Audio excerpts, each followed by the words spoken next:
Last night I heard noises out in the yard. This morning I checked the security footage only to realize that the files were completely gone. Wiped clean. So I took the camera to the local tech shop to get it checked. The technician, a kid who usually doesn't look up from his screen, suddenly stared at me. He looked absolutely terrified. "Sir, you need to leave. Right now," he said. I stepped closer to the monitor, and what I saw made my blood run cold. My name is Richard Lawson. I am 70 years old, a retired structural engineer and a widower. 5 years ago, I lost my Patricia. The silence in this house since she left has been a heavy thing. A few months back, my son Derek and his wife Monica moved in. They said they were here to help care for me after I had a slight spike in my blood pressure. Monica is a home care nurse. She said it was the perfect arrangement. They could save for a house and I would get the care I needed. I thought it was a blessing. I really did. I was standing in the back of Toby's tech shop, holding my breath. Toby is a sharp kid, good with data recovery. I handed him the camera, hoping it was just a glitch, maybe some raccoons knocking over the bins. But Toby managed to pull the deleted files. He hit play, and the grainy black and white night vision flickered on the screen. The timestamp read 2:04 a.m. There was Derek, my son. And right beside him was Monica. They were standing by the back gate, peering out into the alleyway. Derek raised a hand, motioning someone forward. Two massive men stepped into the frame. They weren't carrying groceries or moving boxes. They were hauling heavy, industrial-looking metallic crates. They moved with purpose, bypassing the kitchen door entirely. They headed straight down the external stairwell into my basement. I couldn't understand what I was seeing. Why was my son sneaking heavy crates into my house in the middle of the night? I leaned in, squinting at the screen. The men's faces were partially obscured, but as one of them turned toward the camera for a split second, the street lamp caught his profile. Toby gasped. He practically threw himself backward, his chair scraping loudly against the linoleum floor. He slammed the laptop shut. "Sir," he said, his voice shaking. "Sir, you need to take this and leave, now." "What's wrong, Toby? Who was that?" I asked, my heart starting to pound a steady rhythm against my ribs. Toby swallowed hard, looking around the empty shop as if someone was watching us. "Mr. Lawson, that guy, the one with the scar on his jaw. That's Marcus the Anvil Sterling. He's not a delivery guy. He's a loan shark, a really, really bad one. He operates out of Fairfax, the kind of guy who doesn't ask twice for his money.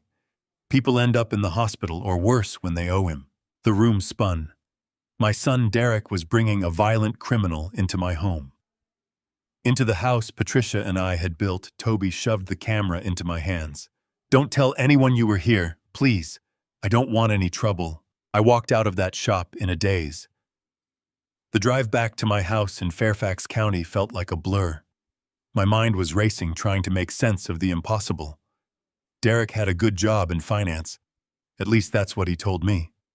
Why would he be dealing with a loan shark, and what was in those crates? I pulled into the driveway. The house looked exactly as it always did. A sturdy brick colonial, a safe place. I parked my car, took a deep breath, and walked through the front door. The smell of brewing coffee hit me. Everything was infuriatingly normal. Monica was in the kitchen, humming softly to herself as she wiped down the counter. She looked up and flashed that perfect, bright smile of hers. "Morning, Dad. You were up early. I didn't even hear you leave." I forced my facial muscles to relax. I couldn't let them know what I had seen. Not yet. Not until I understood exactly what was happening. "Just went for a drive," I said, keeping my voice steady. "Couldn't sleep. Speaking of which, did you guys hear anything strange last night? Sounded like some noise out by the back gate." Monica didn't even miss a beat. Her smile didn't falter. Her eyes didn't dart away. She just poured a cup of coffee and slid it across the island toward me. "Oh, I'm so sorry, Dad," she said smoothly. "Derek was just helping a friend. His buddy is opening a new private clinic across town, and they needed a place to store some surplus medical equipment for a few days while the lease gets sorted. We thought the basement would be perfect. We tried to be as quiet as possible. We really didn't want to wake you. It was a perfectly reasonable explanation. A logical answer delivered with absolute calm. If I hadn't seen Toby's terrified face, if I hadn't heard the name Marcus Sterling, I would have believed her instantly.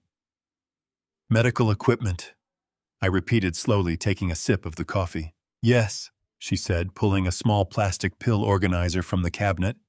Just some monitors and exam tables. Nothing to worry about. Here, take your morning pills, Dad. Your blood pressure has been so erratic lately.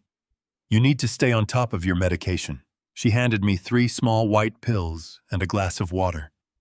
Her eyes were full of genuine concern. The perfect, caring daughter-in-law. But as a structural engineer, I spent my life looking for cracks in the foundation. And right now, my gut was screaming that the entire structure of this house was about to collapse. I took the pills, raised the glass to my lips, and pretended to swallow.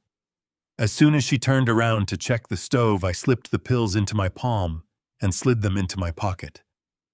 Thanks, sweetheart, I said. I think I'll go rest for a bit.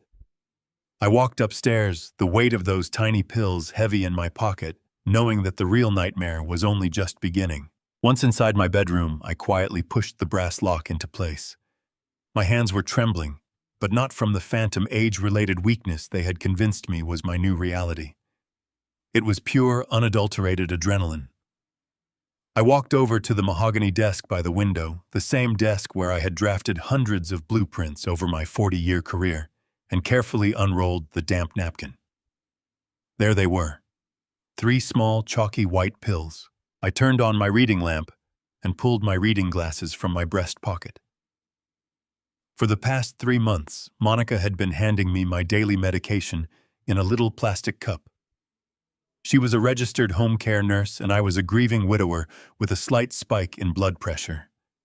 I had trusted her implicitly. I had trusted my son. Why wouldn't I? They had packed up their apartment and moved into my house specifically to take care of me. That was the story anyway. The narrative they sold to me, to the neighbors, and to our extended family. I squinted at the pills under the harsh yellow light. My prescribed blood pressure medication was a distinct pinkish-red oval with specific alphanumeric engravings. These pills were perfectly round, stark white, and bore a tiny, unfamiliar imprint. I had no idea what they were, but a cold, heavy pit formed in my stomach as the realization washed over me. Monica was not treating my blood pressure. She was dosing me. I did not throw the pills away. An engineer never discards an anomaly. He catalogs it. I walked over to my closet, reached up to the top shelf, and grabbed an old heavy-duty flashlight I hadn't used in years. I unscrewed the base, removed the dead batteries, dropped the 3 pills inside, and screwed it back together. I placed it back on the shelf, hidden in plain sight. That flashlight would become my daily repository. Every morning and every evening, I would take the plastic cup from Monica, with a grateful smile, pretend to swallow the contents with a swig of water, and then excuse myself to the bathroom or my bedroom to spit them out. The first 24 hours were agonizing. My body had apparently grown dependent on whatever chemical cocktail she was feeding me. I experienced vicious cold sweats, a pounding headache that felt like a vice grip tightening around my temples, and a deep aching nausea. That evening at dinner, I barely touched the roast chicken Monica had prepared. Derek looked at me across the dining table, his face a mask of practiced concern. "You look pale, Dad. Are you feeling all right? You've been staring at your plate for 10 minutes. I forced a weak, wavering smile, leaning into the role of the frail old man they desperately wanted me to be. "Just a bit tired, Derek. The years are catching up with me, I suppose. My head feels a little cloudy." Monica reached over and patted my hand gently. Her touch, which I once found comforting, now felt like the brush of a venomous snake. "It's just the natural progression of things, Dad. Your body is slowing down. That's why we are here. To make sure you don't overexert yourself. You just need to rest and let the medication do its work." I nodded slowly, keeping my eyes downcast to hide the sharp, burning anger I knew must be flickering in them. "You're right, sweetheart. I think I will just go lie down." By the morning of the third day, the withdrawal symptoms had faded. But something much more profound occurred. The thick, suffocating mental fog that had blanketed my mind for the past 3 months began to lift. It was like watching a heavy storm cloud dissipate to reveal a clear, sharp sky. For weeks, I had struggled to remember simple words. I had misplaced my keys, forgotten appointments, and felt a constant dragging lethargy that kept me confined to my leather armchair in the living room. I had truly believed my mind was decaying. I had mourned the loss of my own intellect, but as the chemicals completely drained from my bloodstream, my cognitive faculties snapped back into place. My thoughts were no longer wading through molasses. They were rapid, precise, and analytical. My hands, which had trembled so badly I could barely hold a coffee mug, were now perfectly steady. I looked at my reflection in the bathroom mirror. The tired, confused old man they had manufactured was gone. The structural engineer was back. The clarity brought an overwhelming wave of horror. They were chemically restraining me. They were artificially inducing dementia. My own son, the boy I had taught to ride a bicycle, the man whose college tuition I had paid in full, was actively participating in the systematic erasure of my mind. But why? The answer lay in this basement. It had to. The 2 massive crates hauled in by a notorious loan shark at 2 a.m. were the key to this entire nightmare. They needed me docile, confused, and confined to the upper floors, so I would not ask questions, wander around at night, or notice the illicit traffic moving through my own backyard. I sat on the edge of my bed, my mind working through the variables like a complex mathematical equation. My initial instinct, the hot-blooded reaction of a betrayed father, was to march downstairs, confront them, and demand they leave my house immediately. I wanted to scream. I wanted to shake Derek and ask him how he could do this to the man who raised him. I wanted to call the police and have them both dragged out in handcuffs. But logic quickly suppressed the emotion. If I called the authorities right now, what would happen? The police would arrive. Derek and Monica would act like the concerned, loving caregivers. They would point to the fact that I had been acting erratically for months. Monica, a licensed medical professional, would testify that I was suffering from paranoia and early-onset dementia. They would tell the officers that I was hallucinating about loan sharks and secret crates. And if the police ordered a blood test, they might still find traces of whatever sedatives she had been feeding me, which would only support their claim that I was confused and unwell. Worse yet, if the police did search the basement and found nothing, because I had no idea what was actually in those crates, or if they had already moved the contents, I would look completely insane. It would give Derek the perfect legal ammunition to declare me a danger to myself and seek a forced psychiatric evaluation. I would be walking directly into a trap. No, a confrontation without irrefutable proof was a losing strategy. I was dealing with a calculating enemy who had already infiltrated my defenses. I had to operate in the shadows, just like they did. I had to let them believe they were winning. I had to let them think the drugs were still working, that my mind was still crumbling, that I was nothing more than a helpless, clueless burden. I spent the rest of that afternoon observing them with fresh eyes. Now that the fog was gone, the subtle, terrifying details of their deception became glaringly obvious. I noticed how Derek would quickly lock his laptop screen whenever I shuffled into the living room. I noticed the micro-expressions of annoyance that flickered across Monica's face when I asked her to repeat a sentence. I noticed how they positioned themselves between me and the hallway leading to the basement stairs, a subconscious physical barricade. They were managing me. I was not a father to them. I was an obstacle they were carefully navigating around.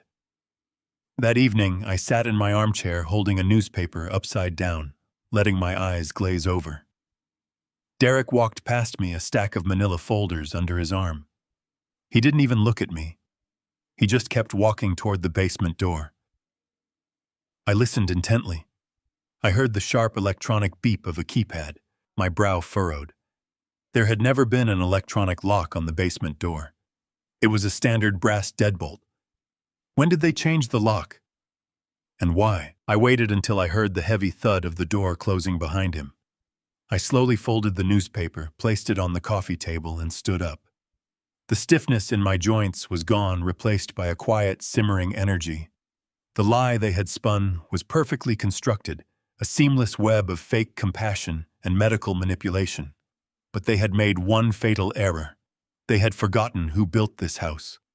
They had forgotten that before I was a grieving widower, I was a man who designed structures meant to withstand immense pressure. I wasn't going to break. I was going to pull their entire operation apart brick by brick. But to do that, I needed to know exactly what they were hiding down there. I needed to breach the basement, and I had to do it without them ever knowing I had stepped foot inside. The game had changed. I was no longer the victim. I was the architect of their downfall. The next 3 days required the greatest performance of my entire life.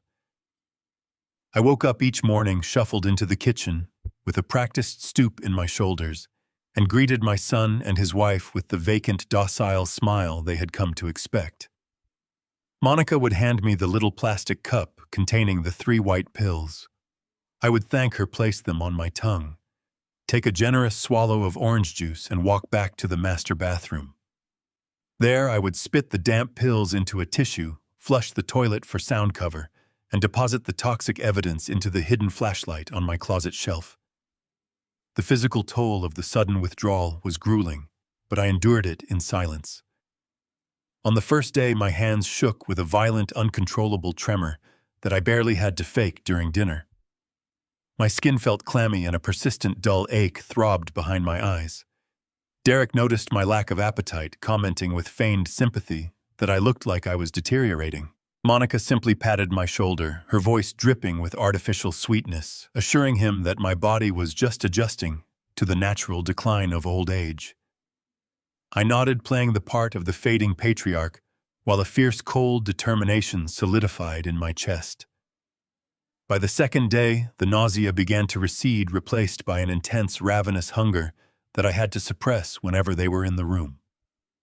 I sneaked granola bars and apples into my study during the night, eating in the dark while listening to the faint, muffled sounds of them moving around downstairs.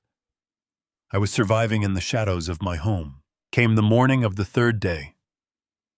I opened my eyes, and for the first time in over 3 months, the world did not look like it was submerged in murky water. The heavy, suffocating blanket of confusion that had pressed down on my thoughts was entirely gone. I sat up on the edge of the bed and looked at my hands. I held them out in front of me, fingers spread wide.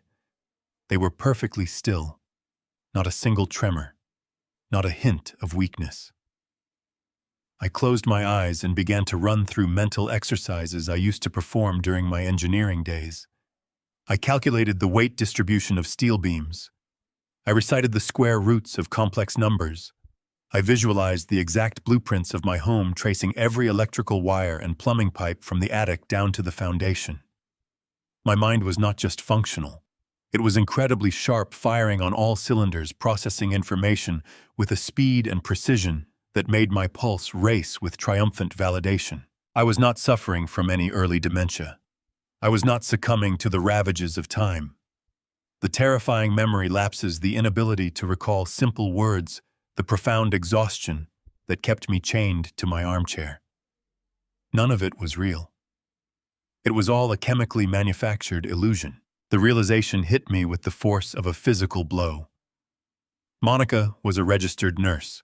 She had the medical knowledge, the access to pharmaceuticals, and the deceptive charm required to pull this off without raising a single red flag.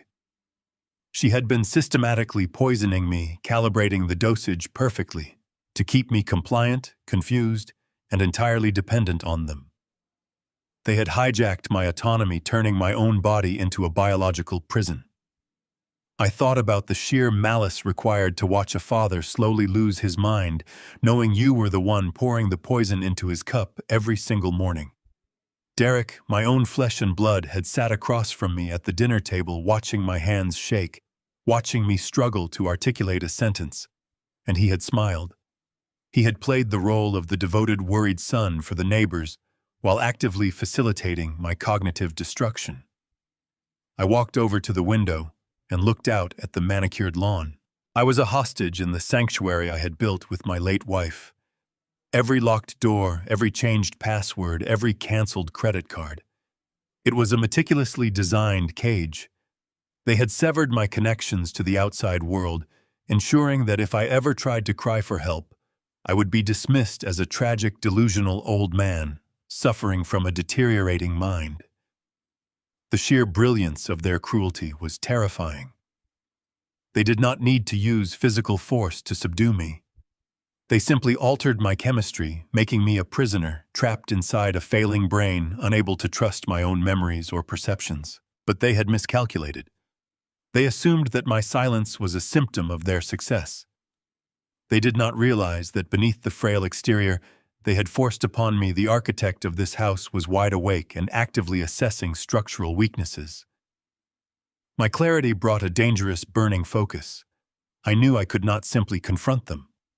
Confrontation required leverage, and right now all I had were suspicions and a collection of white pills hidden in a flashlight. If I demanded answers, Monica would simply adjust the narrative. She would claim I was having a paranoid episode, a common symptom of severe cognitive decline. Derek would use that outburst to justify a legal intervention, rushing me into a psychiatric hold before I could ever reach a lawyer or the police. I needed irrefutable proof, and the key to dismantling their entire operation lay beneath my feet. I stared at the floorboards, imagining the space below. The basement.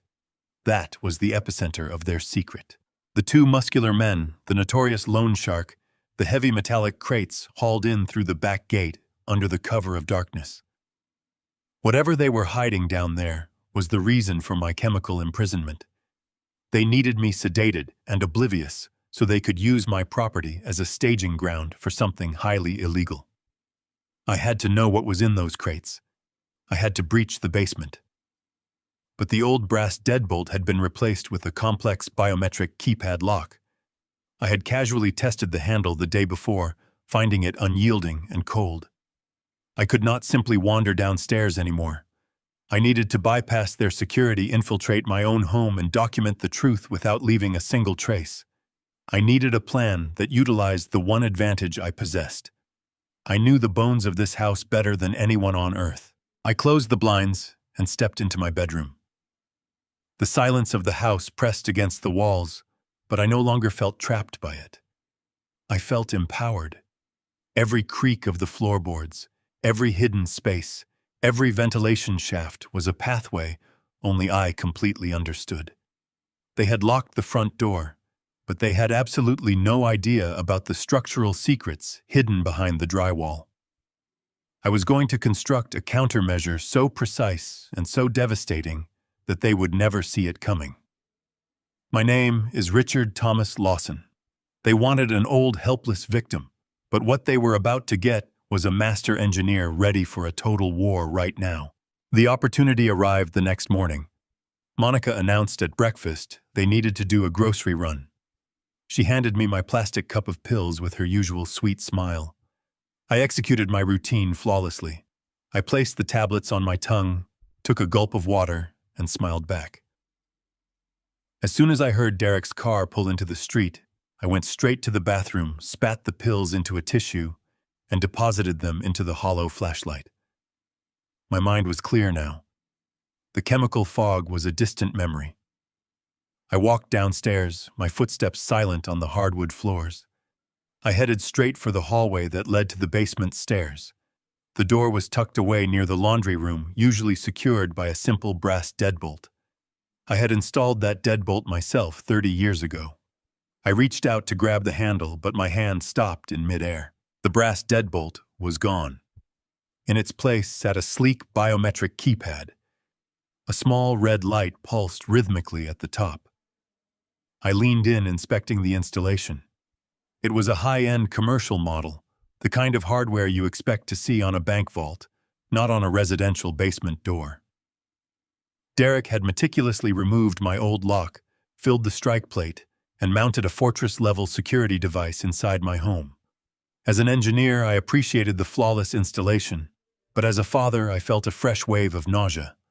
This lock required a thumbprint and a passcode. I could not pick it.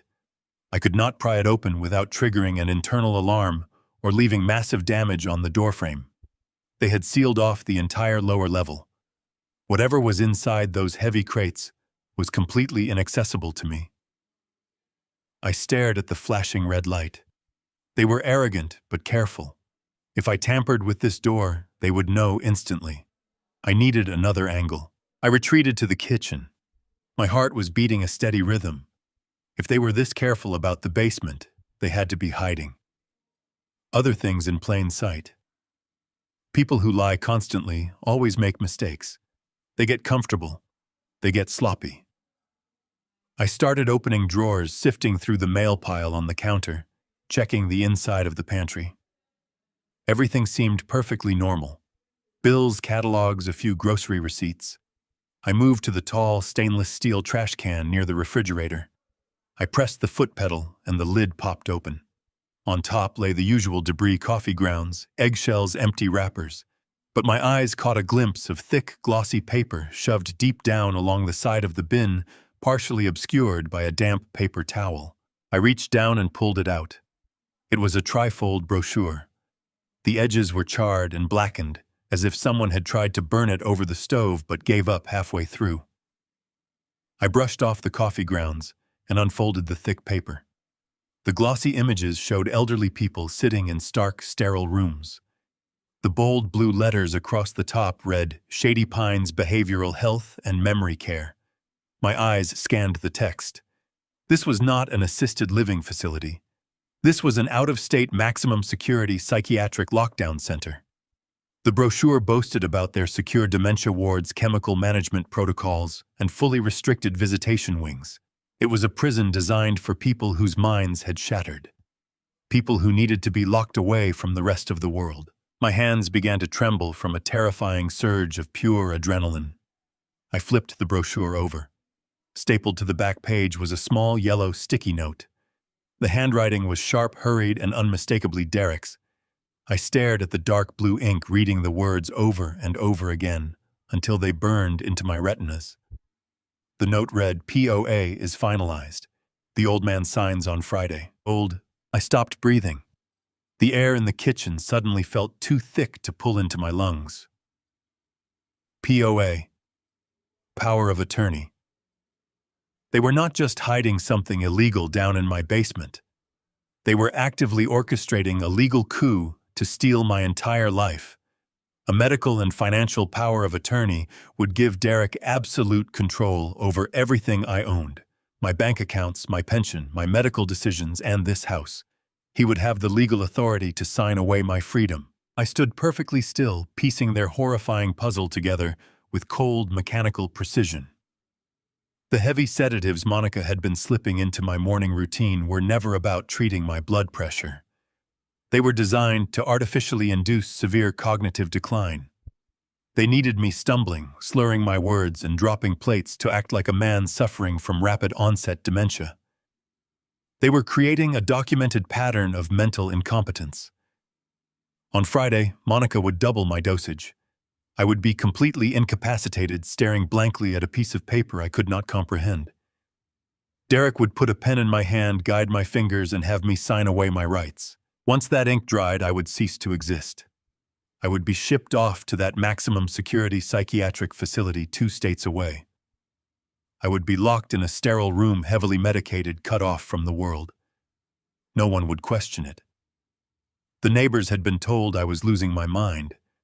I would rot in a secure ward until I died, while my son lived in my home, spending my money running their illicit operation in my basement. I looked at the digital clock on the microwave. It was Thursday morning. Friday was tomorrow. I had exactly 24 hours before my own son executed his final maneuver to erase me from society. The sheer magnitude of their betrayal was staggering. It was a cold, calculated assassination of my freedom. I slowly folded the charred brochure and slipped it into my pocket, along with the yellow sticky note. I could not confront them about this. If I screamed or demanded answers, Derek would call the police and claim I was having a violent delusion. With Monica's professional nursing credentials backing him up, they could have me placed on an involuntary psychiatric hold by this afternoon. I slowly washed my hands in the stainless steel sink, watching the cold water spiral down the dark drain. The fear evaporated, replaced by an icy resolve. I was a highly trained structural engineer by trade. I spent 40 years calculating load-bearing capacities, identifying stress fractures, and designing reinforcements to prevent catastrophic collapse. My son had built an impressive framework of lies, but his foundation was flawed. He fundamentally underestimated the structural integrity of the man he was trying to demolish. I dried my hands on a towel. Tomorrow was Friday. Derek expected to find a drugged, compliant old man ready to surrender his life. Instead, he was going to encounter an adversary operating with perfect clarity. But I needed a tactical advantage that bypassed that lock. They thought they secured the basement, but they forgot I built this house. I drafted the blueprints. The timer was counting down to 0. I stepped away from the kitchen sink, calculating the variables of my survival. If Derek and Monica were finalizing a medical and financial power of attorney, by tomorrow morning, they needed to ensure I had no means of fighting back before the ink was dry. I walked into my study and sat at my desk. I needed to check my bank accounts. I needed to see exactly how much of my life they had compromised. I woke my computer from sleep mode and opened my browser. The screen greeted me with a stark error message. No internet connection. I frowned, moving the mouse to the network settings icon at the bottom of the screen. My home network was visible, but when I clicked to connect, a prompt demanded a security key. The password I had used for the last 4 years was rejected. Incorrect password. I tried again, typing slowly and deliberately. Denied. The cold realization washed over me. They had not just changed the lock on the basement door. They had changed the digital locks on my entire life. They had severed my connection to the outside world. My heart hammered a slow, rhythmic warning against my ribs. If the network was locked down, what else had they taken? I pulled open the top drawer of my desk and reached for my worn leather wallet. I flipped it open. My driver's license was there, smiling back at me from a better time. But the leather slots that usually held my 3 credit cards and my primary bank debit card were completely empty. I ran my fingers over the smooth, vacant leather. They had stripped me of my financial mobility. Without those cards, without access to my accounts, I could not hire a lawyer. I could not buy a plane ticket. I could not even rent a hotel room to get away from them. I was a prisoner bound not by iron chains, but by the systematic dismantling of my independence.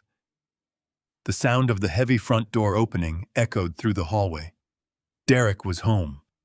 I heard the jingle of his keys as he dropped them into the ceramic bowl by the entrance.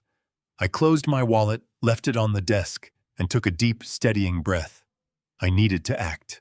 I needed to push back just enough to test the boundaries of their cage without letting them know I saw the bars. I shuffled out of the study, letting my shoulders slump, letting a look of mild, generalized confusion wash over my features. Derek was standing in the foyer, loosening his expensive silk tie. He looked up as I approached. "Hey, Dad," he said, his voice laced with that artificial, patronizing warmth I now recognized as a weapon. "How was your afternoon? Did you get some rest?" "Derek," I said, pitching my voice slightly higher, adding a slight waver to my tone. "I was just looking for my wallet. I wanted to order a book online, but I cannot seem to find my credit cards. I looked in the drawer, but they are gone. Did you see them anywhere?" Derek sighed, a long, exaggerated sound of exhausted patience. He walked over to me and placed a heavy hand on my shoulder. His grip was tight, subtly restraining. "Dad, you lost them again yesterday, remember? We tore the whole living room apart looking for them. You were so upset. Do not worry, though. I called the banks and canceled them to protect your identity. You are getting so forgetful lately, and I just want to keep you safe. I will help you order your book later, okay? You just go relax." I stared at him, forcing my eyes to widen in mock surprise. We had not looked for any cards yesterday. I had spent the entire afternoon reading in my chair while he was downstairs in the basement.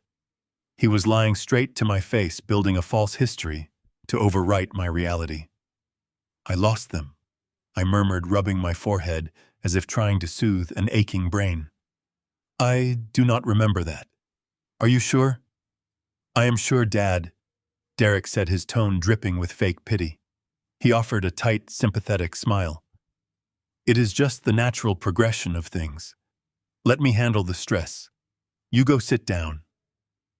He patted my shoulder twice, a condescending dismissal, and walked toward the kitchen to find his wife. I stood in the foyer, my fingernails digging into my palms. The sheer audacity of his lie was staggering.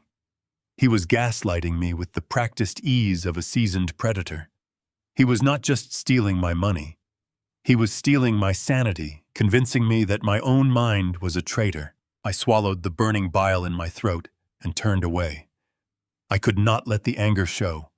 I had to remain the clueless old man. I walked into the living room and moved toward the large bay window that overlooked the front yard.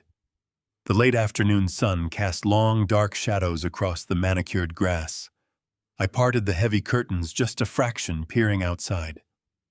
Monica was standing on the sidewalk near our mailbox. She was talking to Mrs. Gable, our next-door neighbor of 20 years. Mrs. Gable was a sweet, gossipy woman who knew everyone in the neighborhood. I watched them through the glass. I could not hear their words, but their body language told a story that chilled me to the bone. Monica had her hands clasped to her chest, her face twisted into a mask of tragic sorrow. She was shaking her head slowly, playing the role of the exhausted, heartbroken caregiver. Mrs. Gable reached out and touched Monica's arm in a gesture of deep sympathy. Then Monica did it. She leaned in closer to Mrs. Gable, lowered her voice, and raised her right hand. She pointed a manicured finger at her own temple and made small, circular motions, the universal gesture for crazy. She then let her hand drop, sighed dramatically, and looked back toward our house with a look of profound pity. Mrs. Gable covered her mouth in shock, her eyes darting toward my living room window. I stepped back into the shadows. The message was clear. Monica was broadcasting my fabricated decline to the neighborhood. She was seeding the ground. If I ever ran out screaming for help, if I ever tried to tell anyone that my son was holding me hostage and laundering money in my basement, they would not believe a single word. They would simply look at me with pity, shake their heads, and call Derek to collect his poor delusional father. The psychological warfare was absolute. They had surrounded me with an impenetrable wall. My finances were cut off. My digital access was blocked. My social credibility was destroyed. I was utterly isolated. I stood in the darkness, the weight of their strategy pressing down on my chest. They had thought of everything. They had built a perfect cage. But isolation also meant they were no longer looking closely at my actions. I just needed the structural blueprints, and I knew every line by heart. The sun dipped below the horizon, casting long shadows across the living room floor. I turned away from the window and slowly made my way toward the kitchen. The smell of roasted garlic and rosemary filled the air. Monica was pulling a baking sheet from the oven, her movements brisk and efficient. Derek sat at the island counter, tapping away on his smartphone. It was time for dinner, and it was time for me to give the performance of my life. If I was going to survive, I had to weaponize their absolute underestimation of me. I had to become the tragic, decaying old man they desperately needed me to be. I shuffled into the kitchen, intentionally dragging my left foot against the hardwood floor to create a rhythmic, heavy scuffing sound. I let my shoulders slump forward, rounding my spine to diminish my height. I relaxed the muscles in my face, letting my jaw hang slightly slack, and forced my eyes to adopt a vacant, unfocused stare. I walked toward the dining table, pretending to lose my balance for a fraction of a second, catching myself heavily against the back of a wooden chair. Derek glanced up from his phone. "Careful, Dad," he said, his voice flat and devoid of any real concern. "Have a seat. Dinner is almost ready." I sank into the chair, letting out a long, ragged sigh. I placed my hands on the table and willed them to shake. It is surprisingly difficult to mimic a severe tremor when your nervous system is perfectly calm, but I channeled the nervous energy thrumming in my chest down into my fingertips. My hands vibrated against the polished wood. Monica brought over 3 plates, setting one down in front of me, with a patronizing smile. "Here you go, Dad," she said brightly. "Nice and hot. Eat up." I stared at the chicken and roasted potatoes as if I had never seen food before. I picked up my fork with a jerky, uncoordinated movement. I brought it to the chicken, but intentionally missed, scraping the tines loudly against the ceramic plate. I tried again, my hand trembling violently. I lifted a small piece of potato toward my mouth, but let my grip falter. The fork clattered onto the plate, and the food tumbled onto my lap. "Oh, goodness!" I mumbled, slurring my words together, letting panic seep into my voice.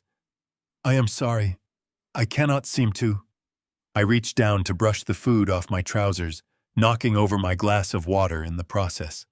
The water spilled across the table, soaking into the fabric placemats and dripping down onto the floor. I let out a soft, pathetic groan, clutching my head with both hands.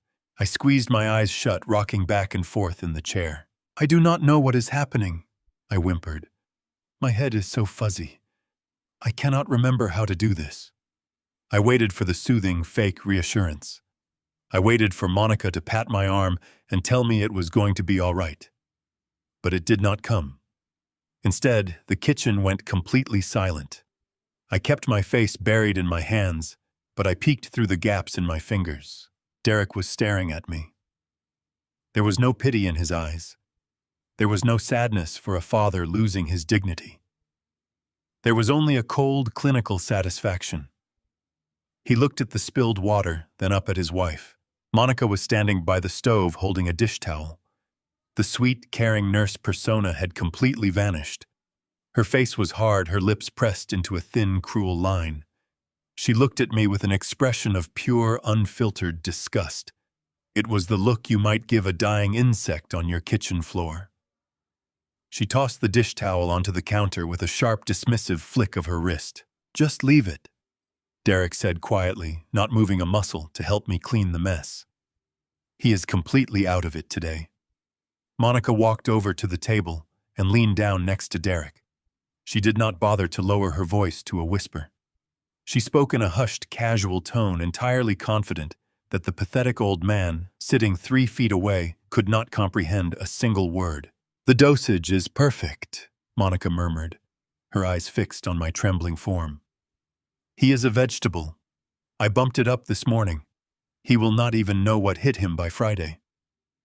Derek smirked, picking up his fork and taking a bite of his dinner. "Good. The lawyer sent over the final draft of the power of attorney. We just need him breathing enough to hold a pen. After that, we can wrap this up and get him transported out of here. The buyers for the basement merchandise are getting anxious." "Do not worry," Monica replied, pouring herself a glass of wine. "By Friday morning, his brain will be absolute mush. He will sign whatever we put in front of him. Then we can finally have this house to ourselves without dealing with his depressing dead weight." They clinked their glasses together, a quiet toast to my impending destruction. I sat there, surrounded by spilled water and ruined food, maintaining my erratic rocking motion. My heart was pounding like a war drum. Friday. They had explicitly confirmed the deadline. Today was Wednesday evening. That meant I had exactly 48 hours before they escalated their plan to the final stage.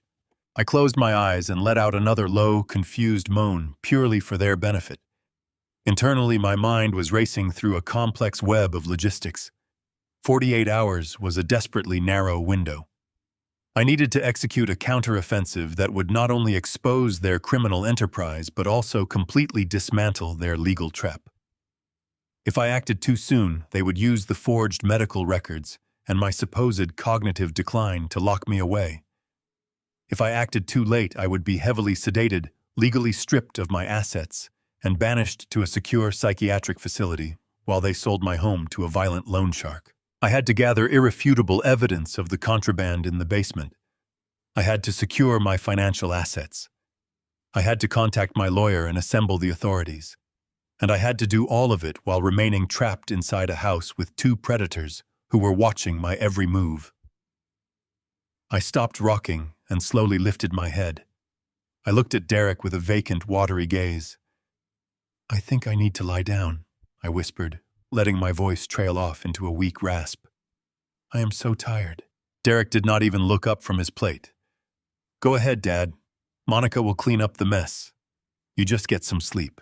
I pushed myself up from the table, leaning heavily on the chair for support. I shuffled out of the kitchen, dragging my feet, playing the part of the broken victim all the way down the hall.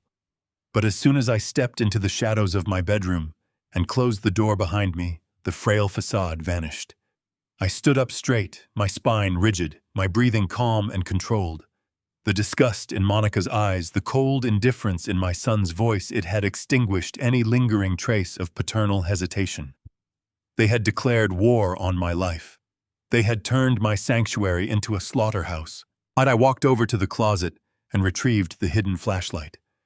I unscrewed the base and dropped the evening dose of white pills inside. I looked at the small pile of toxic tablets. They were the physical proof of my attempted erasure.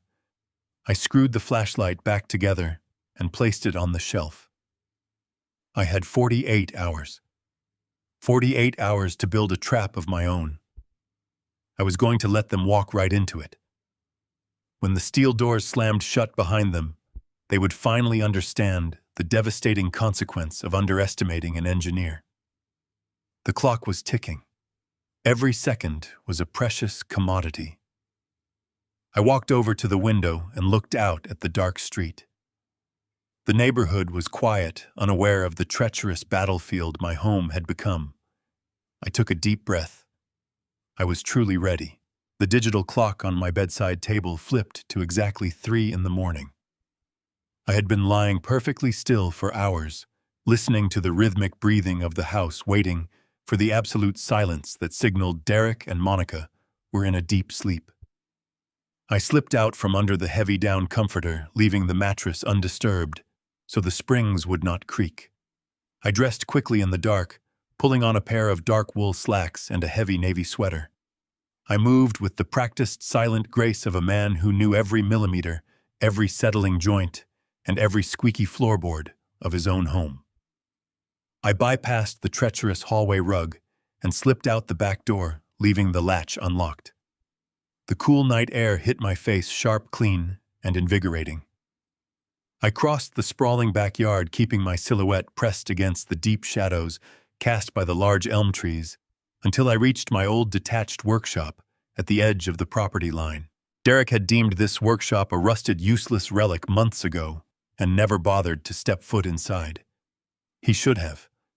I walked past the dusty table saw and reached directly behind the heavy steel workbench, feeling along the masonry wall for a specific loose brick. I pulled it free with a soft scrape and retrieved a small waterproof metal tin hidden in the cavity. Inside lay $2,000 in crisp, large denomination bills, an emergency cash stash I had securely hidden away a decade ago. I pocketed the thick roll of currency, slid the brick perfectly back into place, and stepped out into the quiet, desolate street. The walk to the nearest fully illuminated corner convenience store was exactly 2 miles.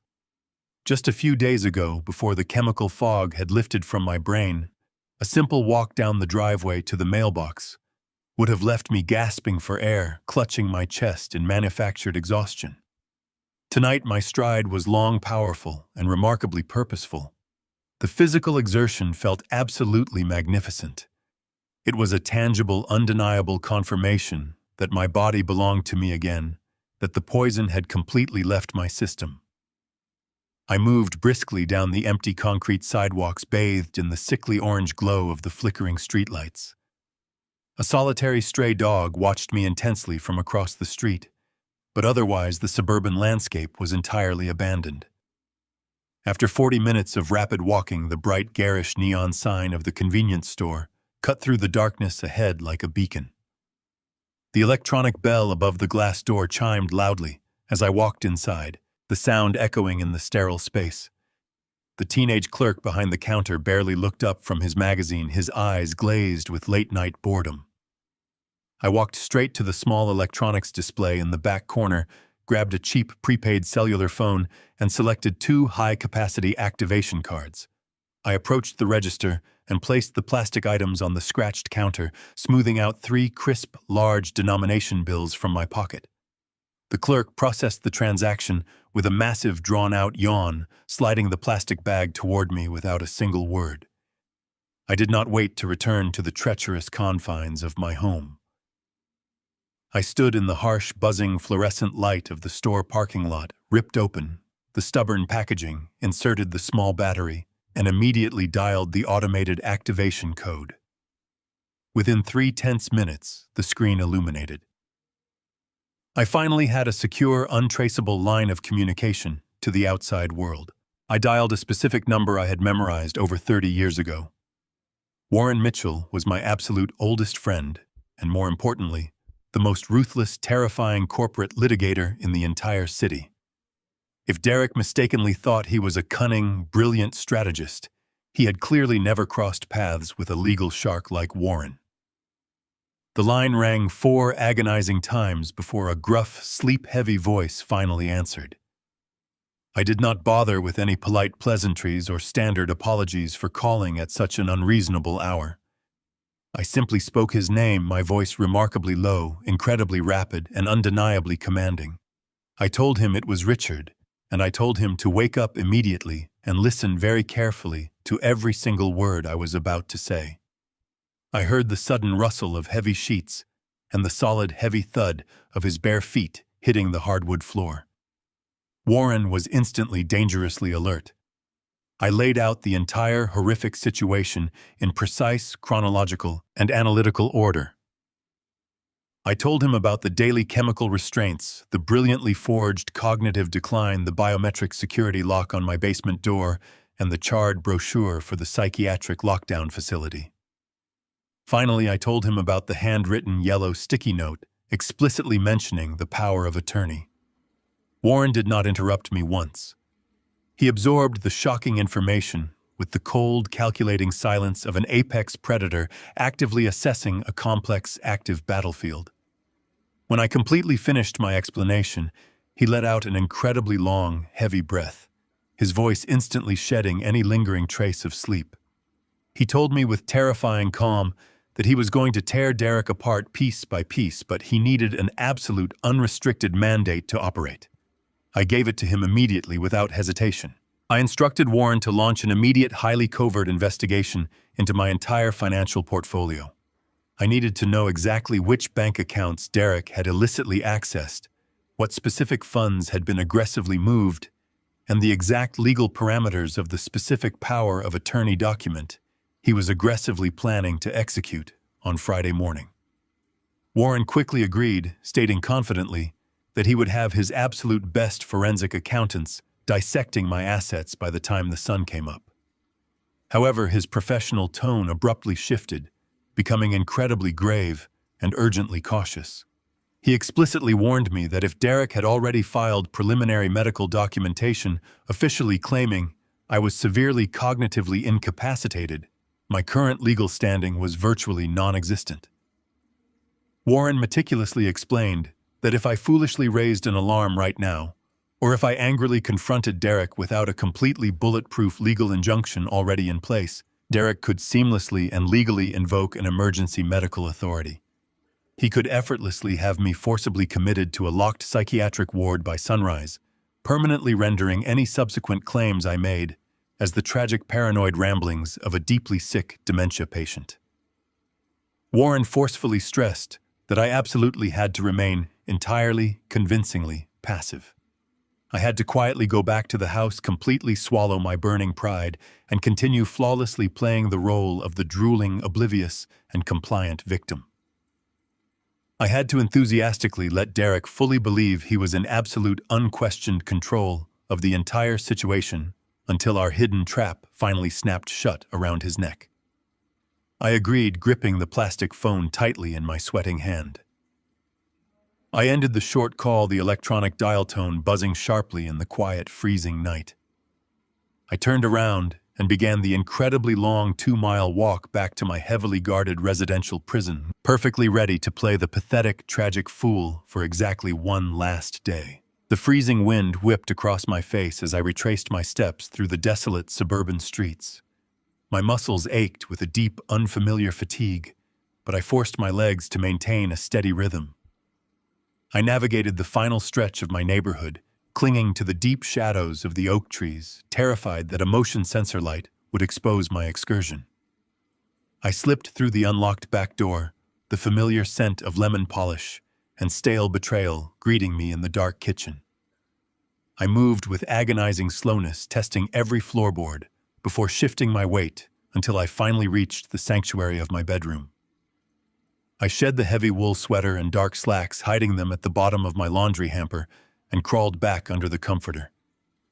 My physical body demanded rest, but my mind was an electrified battlefield.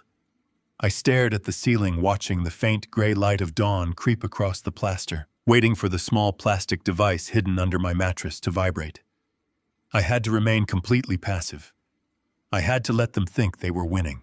The burner phone hummed against the wooden bed frame just after 9 in the morning.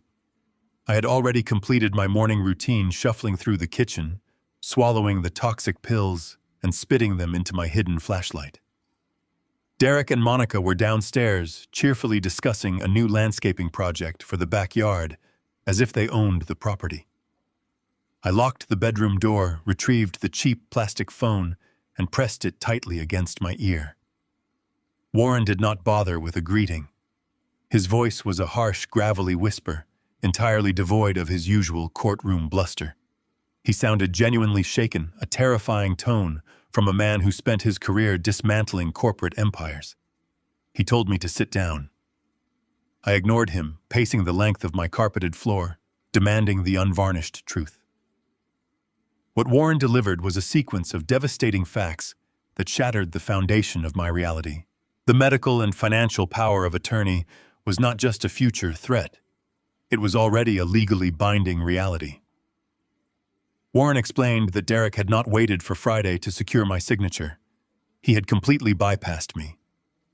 Utilizing Monica's extensive medical connections, they procured a falsified neurological evaluation from a corrupt out-of-network physician. This fabricated document explicitly stated that I was suffering from advanced-stage Alzheimer's disease and lacked any capacity to manage my own affairs. Armed with this fraudulent medical declaration, Derek forged my signature on a power of attorney document and had a notary, likely another paid accomplice, stamp it as authentic. Friday was not the day I would sign the papers.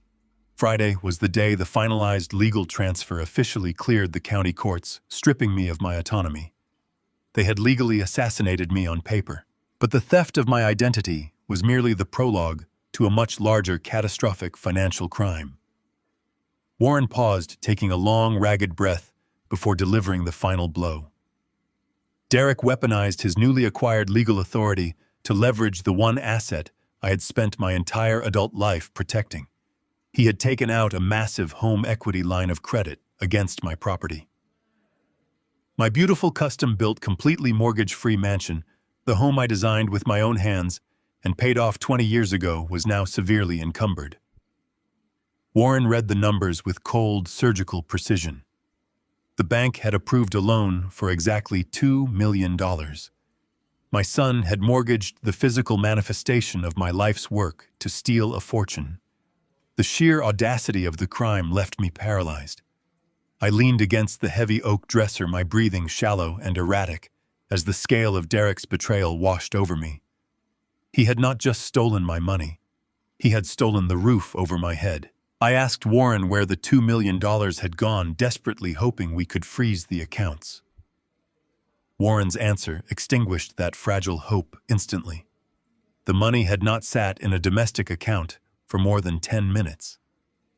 Derek utilized a complex web of rapid wire transfers to immediately push the entire sum into encrypted offshore accounts located in the Cayman Islands and Cyprus.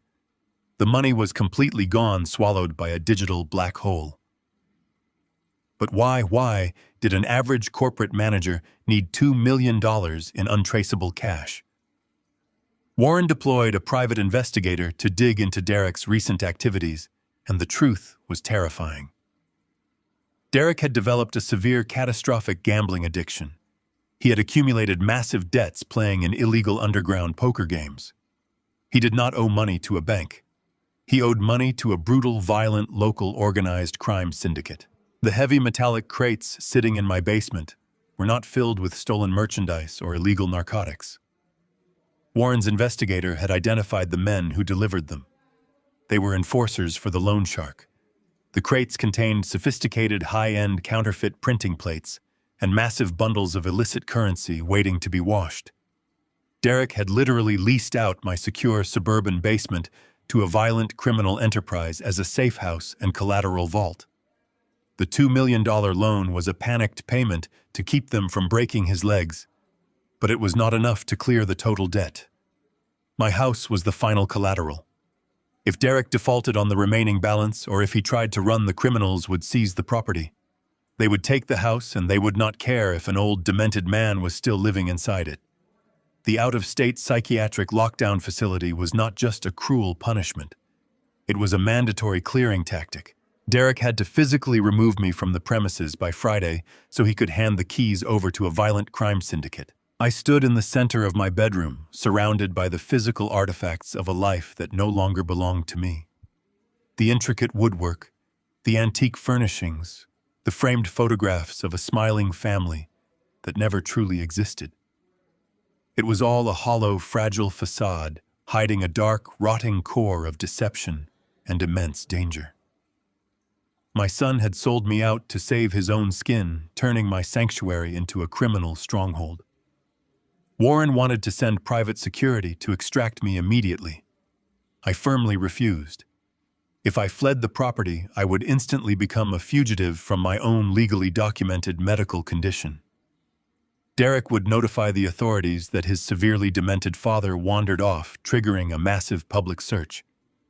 The police would drag me back, hand me over to my son, and escort me directly to the locked psychiatric ward. Fleeing was a guaranteed death sentence. I told Warren to prepare the maximum legal retaliation possible, but to hold everything until I gave the final signal. I hung up the phone and walked over to my closet. I reached up and grabbed the flashlight, feeling the weight of the toxic pills rattling inside. The old man they chemically manufactured was dead. The grieving father who loved his son was dead. There was only the structural engineer left, and he was ready to demolish this operation. Thursday morning arrived with a suffocating tension. I performed my final act of docile submission at the breakfast table, accepting the pills from Monica with a trembling hand and a vacant smile. As soon as I heard the water running in the kitchen sink, I shuffled to the bathroom and deposited the poison into the hollow flashlight. Today was the day. Derek walked into the living room in a sharp suit, adjusting his tie. Monica followed closely behind, carrying a thick leather binder that undoubtedly contained the fraudulent medical evaluations and the forged power of attorney. Derek looked over at me, his eyes cold and calculating. He told me they had an urgent meeting downtown and would be gone for 3 hours. He instructed me to stay in my armchair, warning me not to touch the stove or answer the door. I nodded slowly, letting my chin rest against my chest, and mumbled a confused agreement. The moment the front door clicked shut and the deadbolt engaged, my lethargy vanished. I sprang from the armchair and moved rapidly to the front window, watching Derek's luxury sedan pull out of the driveway and disappear down the street. I moved to the rear of the house, stepping out onto the back patio. A small courier box was tucked discreetly behind the ceramic planter next to the grill. Warren had arranged for a private operative to drop it off before sunrise. I grabbed the package and brought it inside, slicing the heavy tape with a knife. Inside lay 4 micro cameras, 2 audio transmitters, and a digital receiver synced to my burner phone. It was military-grade surveillance equipment. I gathered the equipment into a small canvas tool bag and walked over to the kitchen pantry. The biometric keypad on the basement door was an impressive piece of security, but Derek was fundamentally ignorant of structural engineering. When I designed and built this house 30 years ago, incorporated a secondary heavily concealed access route, to the lower foundation. It was an unmapped OVAC chase, a vertical crawl space intended to allow easy routing for future plumbing or electrical expansions without tearing down drywall. I pushed aside the heavy sacks of flour and canned goods on the bottom shelf of the pantry. Using a flathead screwdriver from my kitchen drawer, I carefully pried the wooden baseboard away from the wall. Behind the baseboard was a solid panel of reinforced plywood. I pressed my palms against the top corners and pushed upward. The panel slid out of its tracks with a soft, dusty scrape, revealing a pitch-black, vertical shaft that dropped directly down into the basement utility room. A wave of stale, cold air rushed up from the darkness, carrying the faint, metallic scent of machinery and ink. I strapped the canvas bag across my chest, grabbed a small penlight, and positioned myself at the edge of the narrow shaft. I exhaled slowly, flattening my shoulders, and slid into the dark void. The descent was tight and incredibly claustrophobic. The rough wooden studs and cold metal ductwork pressed hard against my ribs. My muscles burned with intense physical exertion, but the pain was a glorious reminder of my recovered strength. I navigated the vertical drop by bracing my boots against the interior crossbeams, lowering myself inch by inch through the suffocating darkness. 10 feet down, the shaft abruptly leveled out into a horizontal ventilation corridor that ran directly above the basement ceiling. I crawled forward on my elbows and knees, breathing in the thick, decades-old dust until I reached the heavy iron grate overlooking the main basement floor. I carefully unscrewed the mounting bolts of the iron grate, lifting it quietly into the ductwork, and lowered myself down onto the concrete floor of the utility room. I stood up and switched on my penlight, sweeping the narrow beam across the cavernous space. The sight before me was chilling. Derek had completely transformed my woodworking shop and storage area into a sophisticated criminal staging ground. The 2 massive steel crates I had seen delivered in the dead of night were pried open. Inside the first crate sat a heavy industrial-grade offset printing press, smelling sharply of chemical solvents and industrial lubricants. The second crate was filled with stacked metal plates engraved with the intricate microscopic designs of high-denomination currency. Scattered across my old oak workbenches were hundreds of tight-banded stacks of cash ready to be washed and integrated into the legitimate banking system. It was a massive, highly organized counterfeiting and laundering operation running directly beneath my living room. Derek had collateralized my home to fund a printing hub for a violent syndicate. If the authorities raided this house right now, they would find millions of dollars in fake currency and the equipment to produce more, all housed within a property legally registered entirely in my name. The sheer magnitude of the betrayal hardened my resolve into solid steel. I did not have time to process the emotional shock. I had a job to do. I unzipped the canvas bag and pulled out the micro cameras. I moved systematically through the basement, applying the exact rigorous precision I used to draft architectural blueprints. I mounted the first micro camera high up in the corner of the room, concealing the tiny lens perfectly behind a thick cluster of insulated copper wiring. This angle provided a comprehensive, unobstructed view of the printing press and the main workbenches. I installed the second camera directly above the heavy steel crates, hiding it within the casing of a broken fluorescent light fixture, ensuring a clear, high-definition view of the counterfeit plates and anyone handling them. I carefully wired the miniature audio transmitters along the primary ventilation ducts, spacing them evenly to capture every whisper and transaction that took place in this subterranean vault. I synced the transmitters to the digital receiver, verifying the encrypted connection. My burner phone buzzed softly in my pocket. I pulled it out and opened the secure application Warren had installed. The screen flickered before displaying 2 crystal-clear live video feeds of the criminal operation. The audio was razor-sharp. I had absolute undeniable eyes and ears jewels on the syndicate's staging ground. The trap was perfectly laid. I checked my watch. 1 hour and 45 minutes had passed. Derek and Monica would be wrapping up their legal meeting soon. I quickly repacked my canvas bag, ensuring I left absolutely no trace of my presence on the concrete floor. I climbed back onto the utility sink, reached up into the dark ceiling, and pulled myself back into the horizontal ventilation corridor.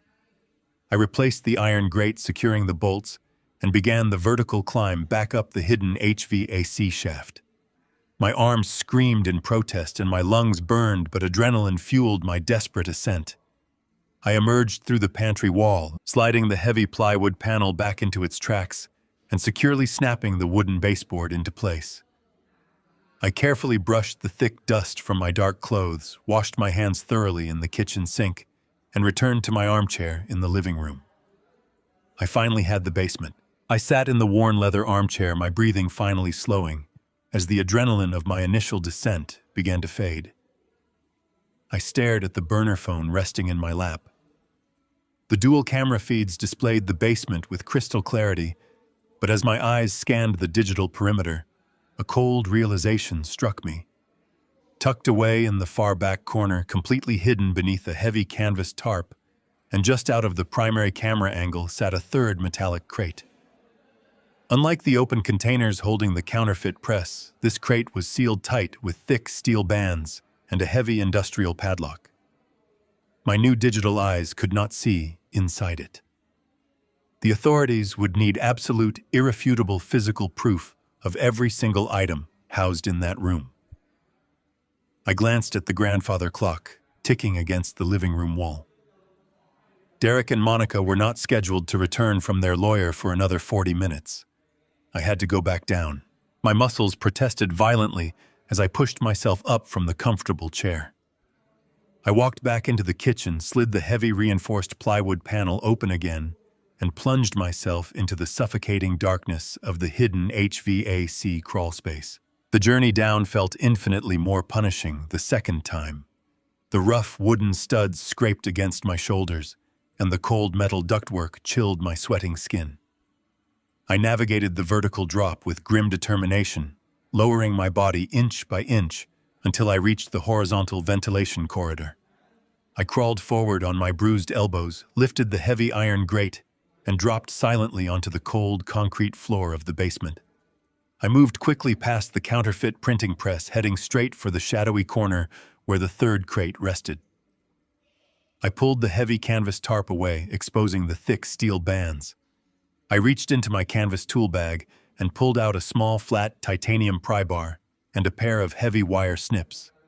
I wedged the titanium pry bar beneath the corner of the padlock, applying steady, calculated pressure to snap the internal locking mechanism without generating a loud metallic clang. The cheap metal casing yielded with a soft, satisfying click. I gently removed the broken padlock and slipped it into my pocket. Using the heavy wire snips, I expertly clipped the thick steel shipping bands, catching them with my free hand before they could strike the concrete floor and echo through the house. I set my tools down quietly and placed both hands under the heavy metallic lid of the crate.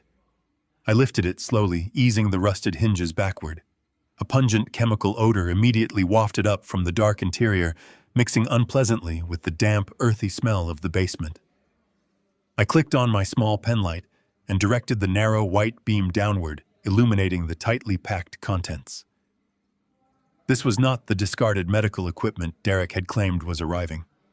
The crate was filled to the brim with perfectly organized, shrink-wrapped stacks of illicit $100 bills, completely dwarfing the loose currency scattered on the workbenches nearby. But the money was only a fraction of the devastating inventory. Packed tightly next to the financial contraband were dozens of large, vacuum-sealed plastic bricks containing a dense, chalky white powder. Illegal narcotics.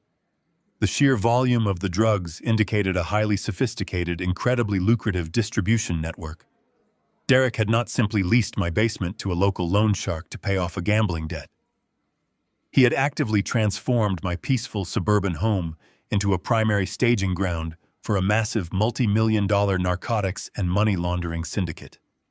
The scale of the criminal enterprise operating beneath my floorboards was staggering, elevating the danger to a completely lethal level. I carefully moved one of the heavy narcotic bricks aside to inspect the very bottom of the crate. Hidden beneath a false cardboard floor lay a thick, heavily bound manila envelope. I pulled it out and opened the metal clasp, shining my penlight over the thick stack of papers inside. They were forged property deeds, highly sophisticated legal transfers, bearing perfectly replicated county seals and notarized signatures. I sifted through the documents, my heart pounding a furious rhythm against my ribs. There were deeds for commercial warehouses, residential apartment complexes, and vast tracts of undeveloped land across the state. And there, near the very bottom of the stack, was the fully finalized, meticulously forged deed to my own house. The signature at the bottom was a flawless replication of my handwriting, authorizing the total transfer of my property to an anonymous shell corporation. The power of attorney was just the mechanism. This forged deed was the ultimate finalized weapon. They were legally stealing the ground beneath my feet, piece by physical piece. I took my burner phone from my pocket and swiftly snapped high-resolution photographs of every single document, every brick of narcotics, and every wrapped stack of cash. I documented the serial numbers, the forged signatures, and the absolute proof of my son's catastrophic betrayal. I slipped the phone back into my pocket and began to carefully reorganize the contents of the crate, placing the manila envelope back under the false cardboard floor and arranging the narcotic bricks exactly as I had found them.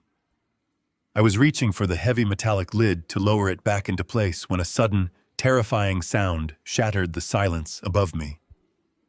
The heavy front door of the house slammed shut with a violent, reverberating thud. "I cannot believe the lawyer made us wait that long." Derek's voice boomed from the upstairs hallway, his heavy footsteps marching directly toward the kitchen. "We need to get the paperwork finalized right now." Monica's voice echoed behind him, sharp and agitated. "Just go check the basement inventory quickly. I will go make sure the old man is still asleep in his chair." A jolt of pure, paralyzing panic shot through my nervous system. They were back incredibly early. I had absolutely no time to think. I had mere seconds to erase my presence before Derek opened that basement door. I slammed the metallic lid of the crate down, my hands moving with frantic, desperate speed. I grabbed the clipped steel bands and shoved them deep into my pockets alongside the broken padlock. I pulled the heavy canvas tarp back over the crate, perfectly mirroring its original undisturbed placement in the dark corner. I dropped to my hands and knees on the cold concrete floor, using the sleeve of my heavy wool sweater to frantically wipe away the visible footprints I had left in the thick dust. I scrambled backward toward the utility sink, erasing my tracks as I moved. Upstairs, the heavy footsteps moved closer to the basement stairwell. I heard the distinct electronic beep of the biometric keypad registering a thumbprint. The lock disengaged with a loud mechanical clack. I leaped onto the edge of the utility sink, grabbed the bottom frame of the open ventilation duct, and hoisted my entire body upward with a surge of adrenaline-fueled strength.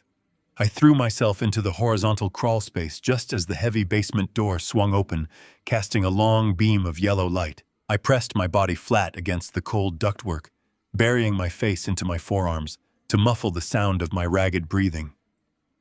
Below me, through the iron grate, a heavy beam of yellow light sliced across the concrete floor. Derek stepped into the utility room, his shoes clicking sharply against the cement. Monica was right behind him, breathing heavily from their rapid return. I closed my eyes, praying I had not left a single smudge of dust or a misplaced tool. Derek walked directly toward the third crate. I heard the heavy canvas tarp rustle as he pulled it back. A suffocating silence stretched for 10 seconds. Then Derek sighed. He told Monica everything was exactly as they left it, and the padlock was secure. He dropped the tarp. Monica muttered a complaint about her anxiety and demanded they go upstairs to finalize the paperwork.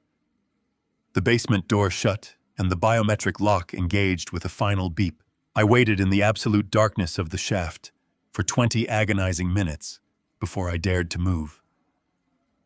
I crawled backward, descending the vertical drop with burning muscles, and slipped silently back through the pantry wall. I secured the baseboard, smoothed out the flour bags, and ghosted into my bedroom, just as Derek called my name from the living room, checking if I was awake. The rest of Thursday passed in a blur of calculated deception. I played the heavily sedated fading patriarch with absolute perfection. I stared blankly at the television-chewed dinner with agonizing slowness and allowed Monica to guide me to my bedroom shortly after 8 o'clock. She tucked me in with a sweet smile, turned out the lights, and closed the door. I lay perfectly still in the darkness, staring at the ceiling fan, listening as the ambient sounds of the house faded into the quiet hum of the suburban night. At 11 o'clock, the real work began. I pulled the burner phone from beneath the mattress and retrieved the small wireless earpiece I had purchased at the convenience store. I pressed the earpiece firmly into my ear and activated the secure application. The digital screen illuminated my face with a faint blue glow. The micro cameras in the basement showed an empty, dimly lit room, but I knew they were coming. Derek had mentioned that the buyers were getting anxious. Tonight was the final staging before my execution tomorrow. Exactly at midnight, the live audio feed cracked with the sharp hiss of static. The heavy basement door swung open. The bright overhead fluorescent lights snapped on, flooding the subterranean room with stark illumination. Through the camera feed, I watched Derek and Monica descend the wooden stairs. They were followed closely by two men. The first man was the massive, broad-shouldered enforcer I had seen delivering the crates. He wore a dark leather jacket and carried a heavy metal briefcase. He moved with the predatory grace of a man entirely comfortable with extreme violence. He dropped the briefcase onto my old oak workbench, the sound echoing loudly through my earpiece. The loan shark cracked his knuckles and looked directly at Derek, demanding a complete status update on the laundering cycle. Derek immediately launched into a frantic, placating explanation. He nervously assured the enforcer that the printing press was operating at maximum efficiency and that the latest batch of washed currency was perfectly bundled and ready for immediate transit. He swore that the entirety of his remaining debt would be cleared by the weekend. The enforcer sneered casually, tracing the edge of the counterfeit printing press with his thick fingers. He stated in a low, gravelly tone that his boss was running out of patience and that the house better be legally secured by tomorrow, or they would simply burn the property down with everyone inside it.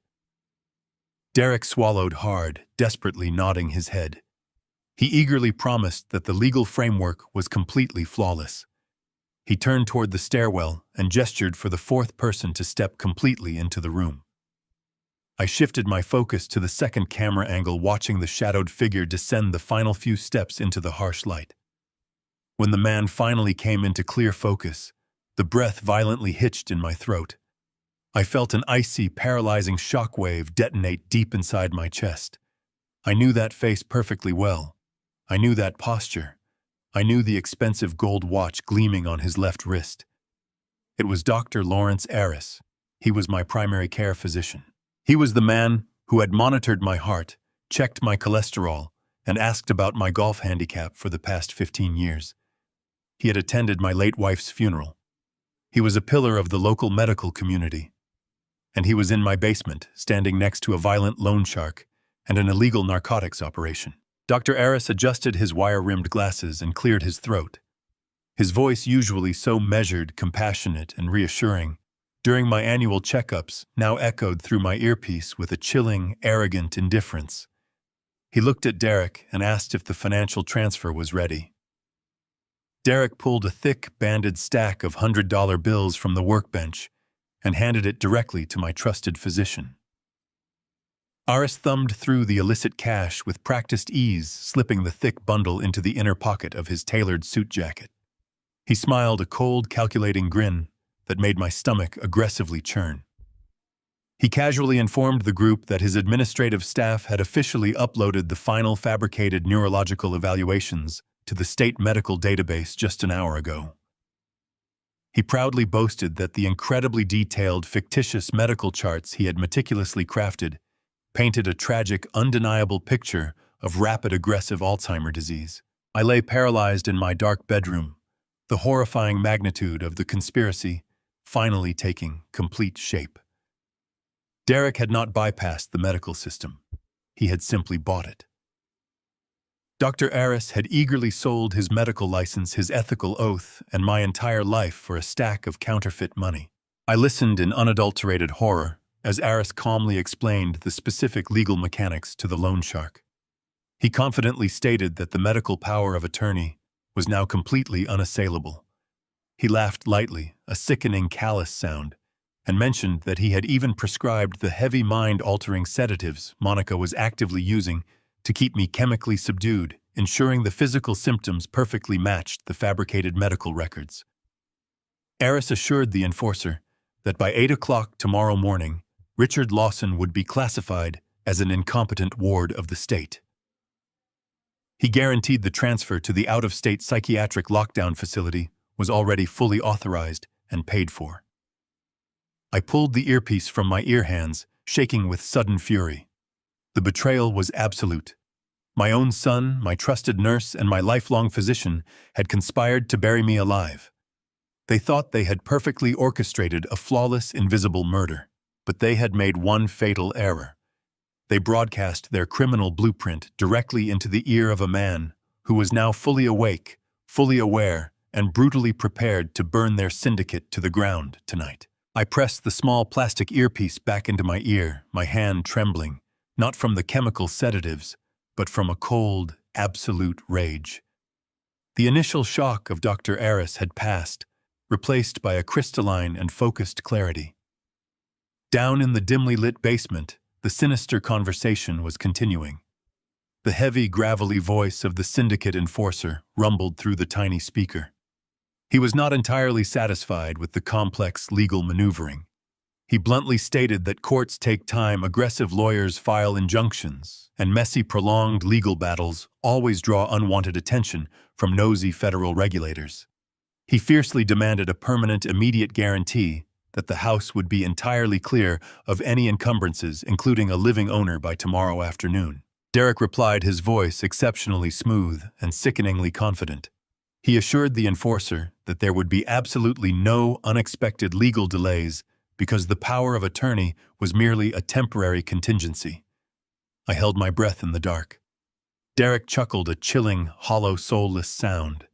He explicitly stated that the psychiatric facility brochure I had found in the kitchen was nothing more than a carefully planted, highly deceptive prop.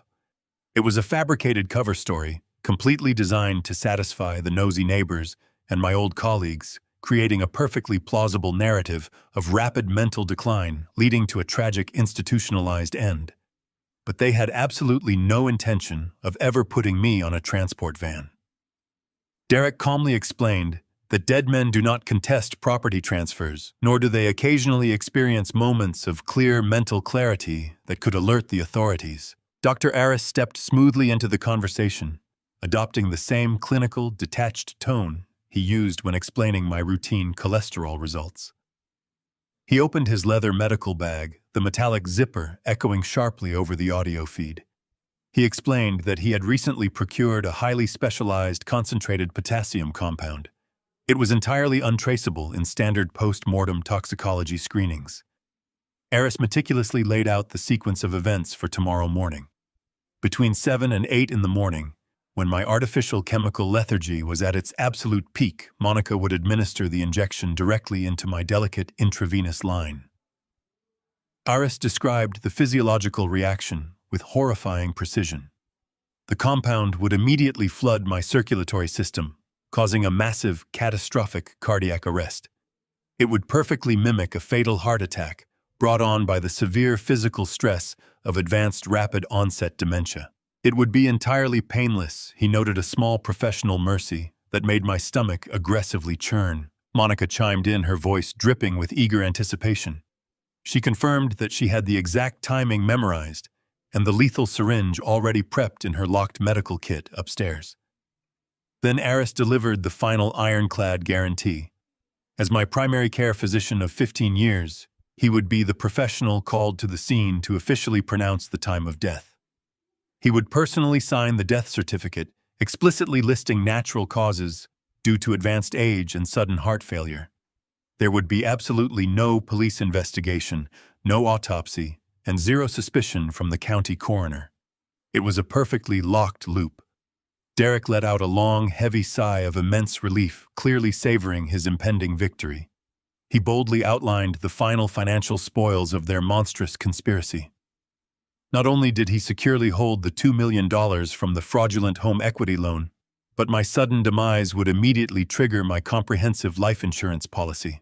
That policy guaranteed a completely untaxed payout of exactly $1 million directly to Derek as my sole listed beneficiary, $3 million and total legal immunity. The enforcer let out a low whistle of genuine impressed approval. He slapped Derek hard on the shoulder, the heavy thud resonating in my ear, and declared that the syndicate would arrive with the heavy transport trucks at exactly noon tomorrow to take full physical possession of the property. The basement door opened and closed as the sinister meeting concluded, leaving my son, his wife, and my corrupted doctor alone with their counterfeit fortune. I pulled the earpiece free and set it gently on the nightstand. The darkness of my bedroom felt incredibly suffocating, pressing in on me with the terrifying weight of my own impending execution.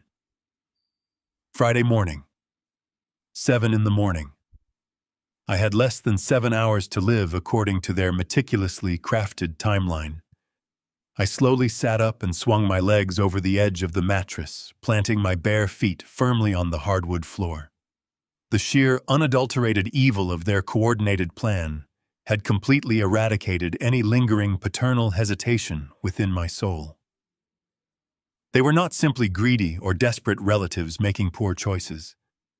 They were calculated, cold-blooded murderers who had placed a precise, lucrative dollar value on my existence. I reached for my burner phone and opened a highly encrypted messaging application Warren had discreetly installed for emergency silent communication. My thumbs flew across the small digital keyboard with the rapid, flawless precision of an experienced engineer drafting a complex demolition sequence. I typed a long, detailed, and decisive message to Warren. I outlined the untraceable potassium injection, the exact timeline of the planned murder, and the specific, undeniable involvement of Dr. Lawrence Aris in falsifying the death certificate. I clearly explained that the massive criminal syndicate would be arriving at my private residence at exactly noon to claim the estate. I hit send, watching the small delivery confirmation icon instantly appear on the glowing screen. I did not wait for his legal reply. I stood up, feeling a powerful electric surge of pure, unadulterated adrenaline flood my veins, completely washing away the last remnants of the chemical lethargy they had forced upon me for weeks. The trap was fully loaded. The digital evidence was absolute, and the arrogant prey downstairs remained completely oblivious to their doom. I walked to the window and looked out at the street. Tomorrow, this quiet neighborhood would know exactly what happens when you attempt to bury an engineer inside his own fortress. I turned back to gather my hidden resources. I retrieved an encrypted hard drive from the hollowed base of a decorative lamp. I transferred the high-resolution photographs of the basement contraband counterfeit plates and forged deeds onto the secure drive. I needed absolute redundancy. If Derek managed to destroy my phone during the impending confrontation, Warren would still possess the irrefutable evidence required to dismantle their lives. I zipped the hard drive into the hidden pocket of my sweater. I moved to my closet and unbuttoned a dark tailored suit I had not worn since my wife passed away. I laid the fine garments across the armchair, preparing my armor for the morning. I would not face my cruel executioners wearing the pathetic pajamas they foolishly expected. I would confidently greet them with the unyielding dignity and power of the man they had tried to erase. The grandfather clock chimed 3 times. Exactly 4 agonizing hours remained until Monica would walk through my door with a syringe full of poison. I sat on the edge of my bed, perfectly still, perfectly calm, and waited for the sun to rise. As I sat on the edge of my mattress in the dark, my mind demanded certainty. I had transferred the photographic evidence to the encrypted hard drive, but I needed to ensure the audio files had completely synchronized without any corruption. I picked up the burner phone from the nightstand, my fingers tracing the cold casing. I opened the application and navigated to the final audio file recorded just before the syndicate enforcer left the basement. I placed the small earpiece back into my ear and pressed play. The digital timeline rewound to the exact moment the heavy door had opened to let the men out. The recording did not capture immediate silence. It captured a terrifying pause. The enforcer had stopped at the base of the wooden stairwell, his heavy boots grinding against the concrete floor. The ambient hum of the counterfeit printing press thumped steadily in the background, a mechanical heartbeat beneath the tense quiet. I closed my eyes, visualizing the scene through the lens of the hidden micro-cameras I had installed. The massive loan shark turned his broad shoulders, blocking the exit, and looked down at my son. The man was a professional predator, a violent criminal who broke bones and ruined lives for a living. Yet even he seemed momentarily paused by the sheer coldness of the domestic assassination plot. He leaned against the handrail, the timber creaking under his weight. The enforcer let out a rumbling breath that distorted the sensitive microphone hidden in the ventilation duct. He looked at Derek with a wary, evaluating scrutiny. He had spent his entire life operating in a dark underworld where loyalty was enforced by fear and blood was often spilled over debts. But murder, specifically patricide, was a threshold that even hardened criminals recognized as profoundly dark. The enforcer crossed his arms over his chest, the leather of his jacket squeaking softly. He lowered his voice, dropping the threatening cadence he used earlier when demanding the property deed. It became a genuine inquiry from one killer to another. He asked Derek if he was sure he wanted to follow through with this permanent solution. He warned my son that there was no coming back from crossing that specific line. He explicitly stated that taking out an old man to clear a debt was a heavy burden to carry. He wanted to look Derek in the eye and know the weak corporate manager had the stomach to kill his own flesh and blood. The question hung in the stagnant basement air, heavy and suffocating. It was a critical moment of hesitation. It was the final opportunity for my son to display a single ounce of humanity, a shred of moral conflict, or a fleeting shadow of the boy I had lovingly raised. I held my breath in the dark bedroom, my hand gripping the edge of the mattress until my knuckles turned completely white. I waited for a stammer, a nervous justification, or even a hollow rationalization about being trapped by the syndicate. I received absolutely none of those things. Through the earpiece, I heard Derek let out a sharp, dismissive scoff. It was not the sound of a desperate man backed into a corner. It was a cold, arrogant, and entirely remorseless sound. Derek laughed coldly, a chilling vibration that completely stripped away any remaining illusion I held about his character. He looked the violent enforcer dead in the eye and delivered his final verdict on my life. He stated that I had been nothing but a cheap, demanding old fossil his entire life. He complained that I had constantly forced him to earn his way, never simply handing him the wealth he believed he inherently deserved. Derek's voice dripped with absolute venom as he declared that putting me down was not a tragedy, but a profound mercy to himself. He stated with brutal, unflinching clarity that he was completely sick and tired of pretending to be the grateful, dutiful son. He wanted the house, he wanted the massive life insurance payout, and he wanted me permanently erased from his existence. He assured the enforcer that tomorrow morning, the old man would be gone, and the entire property would be theirs to command. The audio file ended, cutting out to a sharp, hissing static before fading into total silence. I reached up and slowly pulled the earpiece from my ear, dropping it onto the wooden nightstand. I sat in the darkness of my bedroom, surrounded by the deep, quiet shadows of the early morning. I did not cry. My eyes were entirely dry, devoid of any moisture or sorrow. I did not feel a sudden crushing wave of grief, nor did my chest heave with the agonizing heartbreak of a parent losing a child to darkness. That profound emotional devastation had already occurred. The father who loved his son unconditionally, the man who had spent 3 decades working tirelessly to build a secure legacy for his family, died at that exact moment. He simply ceased to exist, entirely eradicated by the sheer magnitude of the $2 million betrayal. What remained, sitting in the dark, was something entirely different. I felt my posture shift, my spine straightening into a rigid, unyielding line. My mind cleared of all confusion, sentimentality, and hesitation. I was no longer a victim. I was a highly trained, deeply experienced structural engineer. And I was currently standing inside a structure that possessed a catastrophically faulty foundation. Derek was a deeply flawed, irreparably compromised support beam that threatened to bring the entire building down upon my head. An engineer does not mourn a rotten pillar. He systematically isolates the failure, calculates the necessary demolition charges, and brings the corrupted structure down with absolute mathematical precision. I stood up from the bed, my movements fluid, sharp, and completely devoid of the artificial tremors I had meticulously practiced for weeks. I walked over to the armchair, where my dark, tailored suit lay waiting in the shadows. I ran my hands over the fine wool fabric, feeling the crisp, sharp edges of the lapels. The time for hiding behind the pathetic guise of dementia was officially over. I picked up the burner phone from the nightstand. The screen cast a pale, ghostly light across my face as I opened the encrypted messaging application one final time.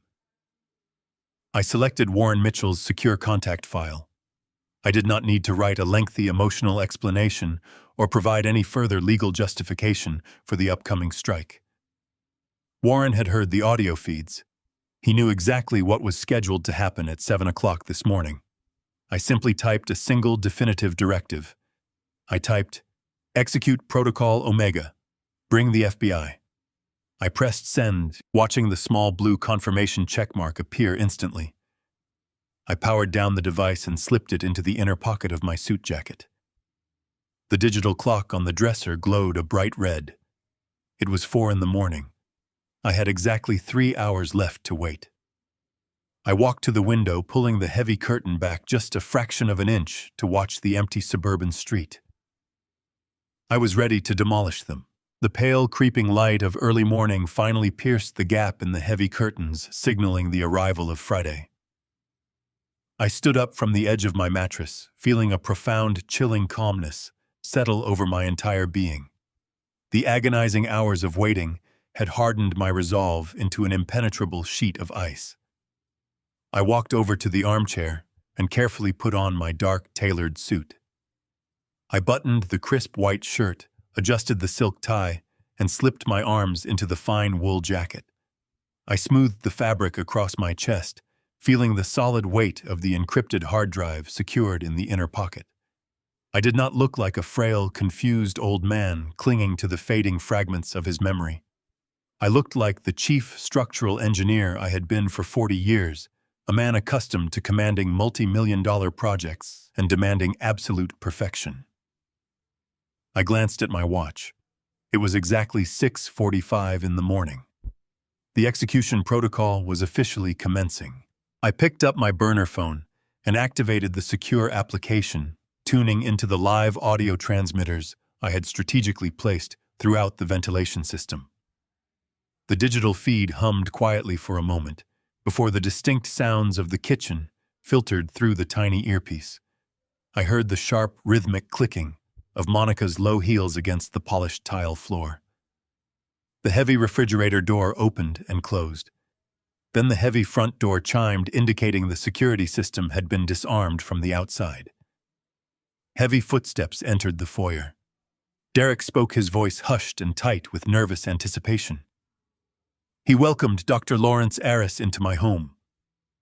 The 3 conspirators gathered around the large marble island in the center of the kitchen, positioned directly beneath a primary air duct. I listened with cold, detached precision as my murder was methodically prepared. Dr. Aris set a heavy leather medical bag onto the granite countertop with a dull thud. The metallic zipper rasped loudly as he opened the main compartment. He spoke in a low, clinical tone, completely devoid of any moral hesitation or human empathy. He instructed Monica to bring him a sterile tray and a pair of surgical gloves. I heard the clatter of stainless steel and the snap of latex. Aris calmly explained that he had drawn the exact lethal dosage of the concentrated potassium compound. He warned Monica that the chemical reaction would be instantaneous and catastrophic. He told her she needed to inject the fluid rapidly and smoothly into my intravenous line to ensure my heart stopped before I could register the pain or cry out for help. Monica replied with a steady, eager voice. She confirmed that she had my morning sedatives ready to crush into my water, assuring the doctor that I would be entirely unresponsive before the needle even touched my skin. Derek paced back and forth across the kitchen floor, his leather shoes squeaking against the tile. His voice betrayed a sickening mixture of pure terror and euphoric greed. He asked Aris if he was absolutely certain the coroner would not flag the sudden cardiac arrest as suspicious. Aris chuckled a dry, dismissive sound that made my jaw clench. He confidently reiterated that his pristine medical reputation, combined with the extensively fabricated neurological charts he had already submitted to the state database, provided an impenetrable shield of plausible deniability. He arrogantly promised Derek that by 9 o'clock the death certificate would be officially signed, sealed, and filed. The massive life insurance policy would be triggered, and the violent syndicate arriving at noon would inherit an empty, quiet house. They were completely ready. It was time for me to change the structural parameters of their flawless plan. I turned away from the window and walked out of my bedroom. I moved silently down the carpeted hallway, bypassing the grand staircase that led down to the kitchen. Instead, I turned left and approached the heavy oak double doors of my private home office. This room had always been my absolute sanctuary, a strictly forbidden zone for Derek and Monica, even before they launched their sinister plot. I pushed the heavy doors open and stepped inside, the familiar scent of old paper leather and drafting graphite filling my lungs. The walls were lined with massive floor-to-ceiling bookshelves containing decades of structural blueprints and engineering texts. In the center of the room sat a massive custom-built mahogany desk. I walked behind the heavy desk and took a seat in the high-backed leather chair. I did not turn on the desk lamp. I preferred the dim gray light filtering through the large picture window overlooking the front driveway. When I designed and constructed this house 30 years ago, I built it to withstand the absolute worst forces of nature. Living in a region susceptible to catastrophic weather, I utilized my professional expertise to transform the property into a virtually indestructible fortress. Derek believed he controlled the house because he had changed the security codes on the front door and installed a biometric lock on the basement. He possessed absolutely no comprehension of the true structural capabilities integrated into the walls. I reached underneath the heavy mahogany desk, tracing my fingers along the smooth wooden paneling near the right drawer. I found the small recessed groove and pressed upward. A concealed wooden panel dropped silently into my waiting hand, revealing a small brushed steel control box. In the center of the metal plate rested a single heavy red button, protected by a clear plastic safety cover. Through the earpiece, I heard Monica announce that the lethal syringe was perfectly prepped. Derek told her to go upstairs and finish the job. He told her not to come back down until it was over. I flipped the clear plastic safety cover backward, resting my index finger directly against the cold red plastic. The father who had loved and protected his family was a ghost. Only the architect of their impending destruction remained. I pressed the heavy red button down until it clicked firmly into place, engaging the house's maximum security lockdown protocol. The response was instantaneous and absolutely deafening.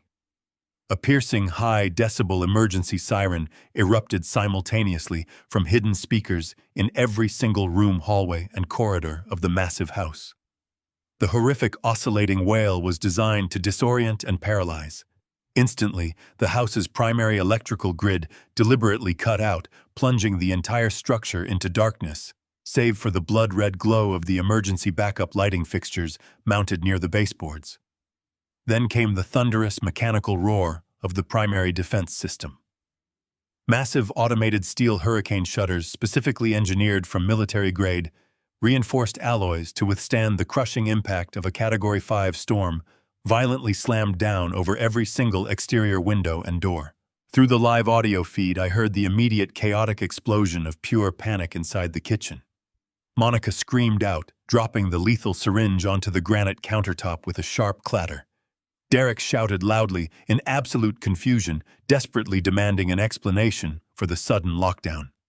Their flawless execution plan was officially cancelled. The precise, merciless demolition sequence had truly begun. The heavy mechanical groans of the steel shutters slamming into their reinforced concrete tracks echoed through the mansion, followed by a profound, suffocating silence. The artificial twilight of the emergency red lighting cast long, sinister shadows across my mahogany desk. Through the thick, bulletproof glass of my home office doors, I watched Derek sprint down the corridor. His perfectly tailored suit jacket flared open as he ran, his face twisted into a mask of absolute, unadulterated panic. He reached the heavy oak double doors and grabbed the brass handles, violently rattling them. When the locking mechanism refused to yield, he began pounding his fists against the reinforced glass center panels. He shouted my name over and over, demanding that I open the door, claiming that the security system had malfunctioned. His voice was completely and entirely muffled by the acoustic dampening of the engineered glass. I sat perfectly still in my high-backed leather chair, my hands resting calmly on the smooth wooden surface of the desk. I watched him throw his shoulder against the wood, desperately trying to leverage his body weight to force an entry. He looked exactly like a trapped animal, finally realizing the walls of his cage were rapidly closing in. I reached out and pressed the sequence of buttons on my desktop communication console.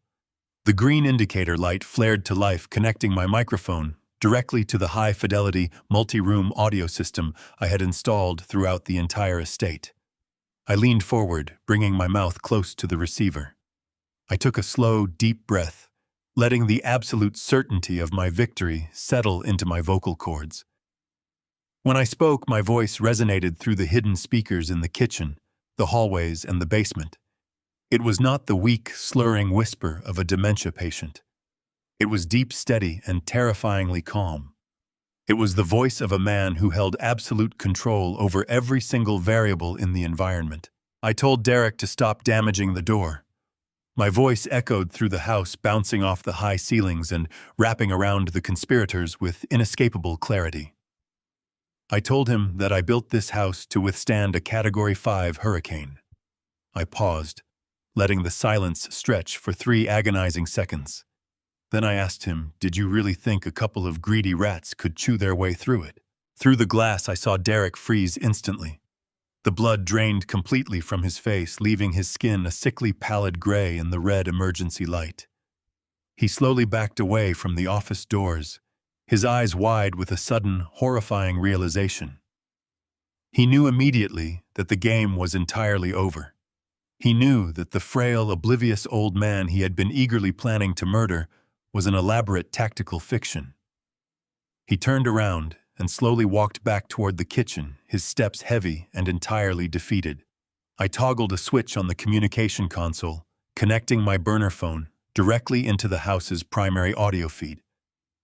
I opened the encrypted application, selected the audio file I had recorded in the basement just a few hours ago, and pressed play. The chilling, gravelly voice of the syndicate enforcer boomed through the pristine speakers, demanding a permanent guarantee that the house would be clear by tomorrow afternoon.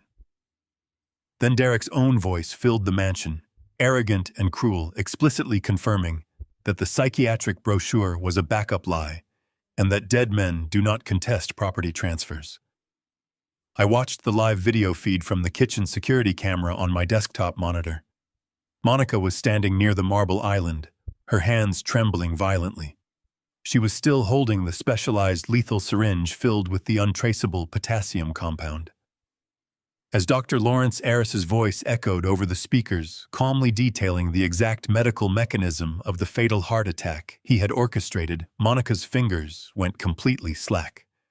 The syringe slipped from her grasp, tumbling through the air, and shattered against the hard granite countertop. The clear, deadly liquid pooled across the stone surface, dripping harmlessly onto the tile floor. She clapped her hands over her mouth, letting out a muffled, terrified sob, physically backing away from the spilled poison as if it were suddenly burning the counter. Dr. Aris stood perfectly frozen near the stainless steel refrigerator. His meticulously crafted facade of a highly respected medical professional had completely dissolved. His eyes darted wildly around the locked kitchen, searching for an escape route that simply did not exist.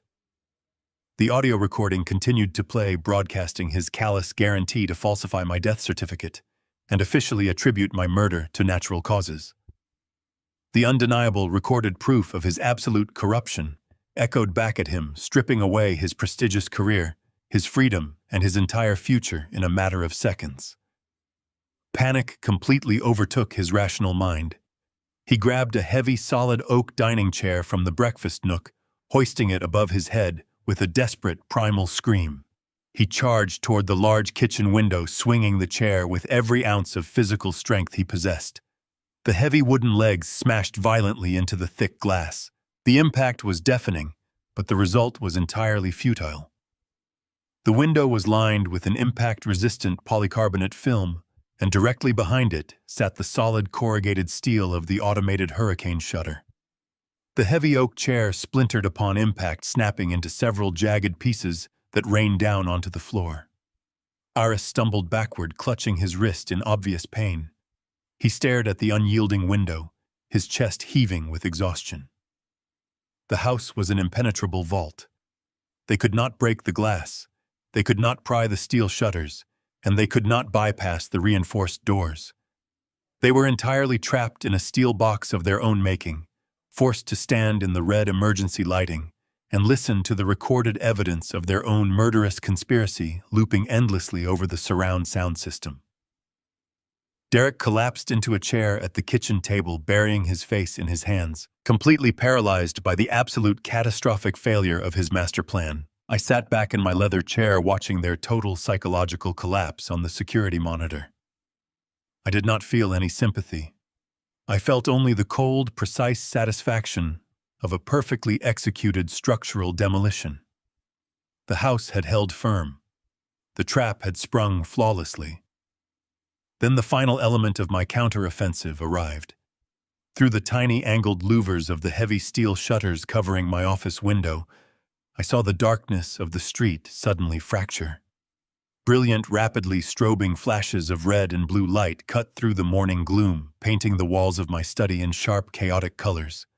The distant wail of multiple approaching sirens grew exponentially louder, converging directly on my address from every possible direction.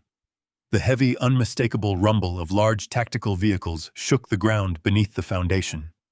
I heard the screech of tires as several heavy sedans and armored transport trucks violently mounted the curb, forming an impenetrable perimeter around the property. Warren and the FBI had finally arrived, surrounding the property with overwhelming force.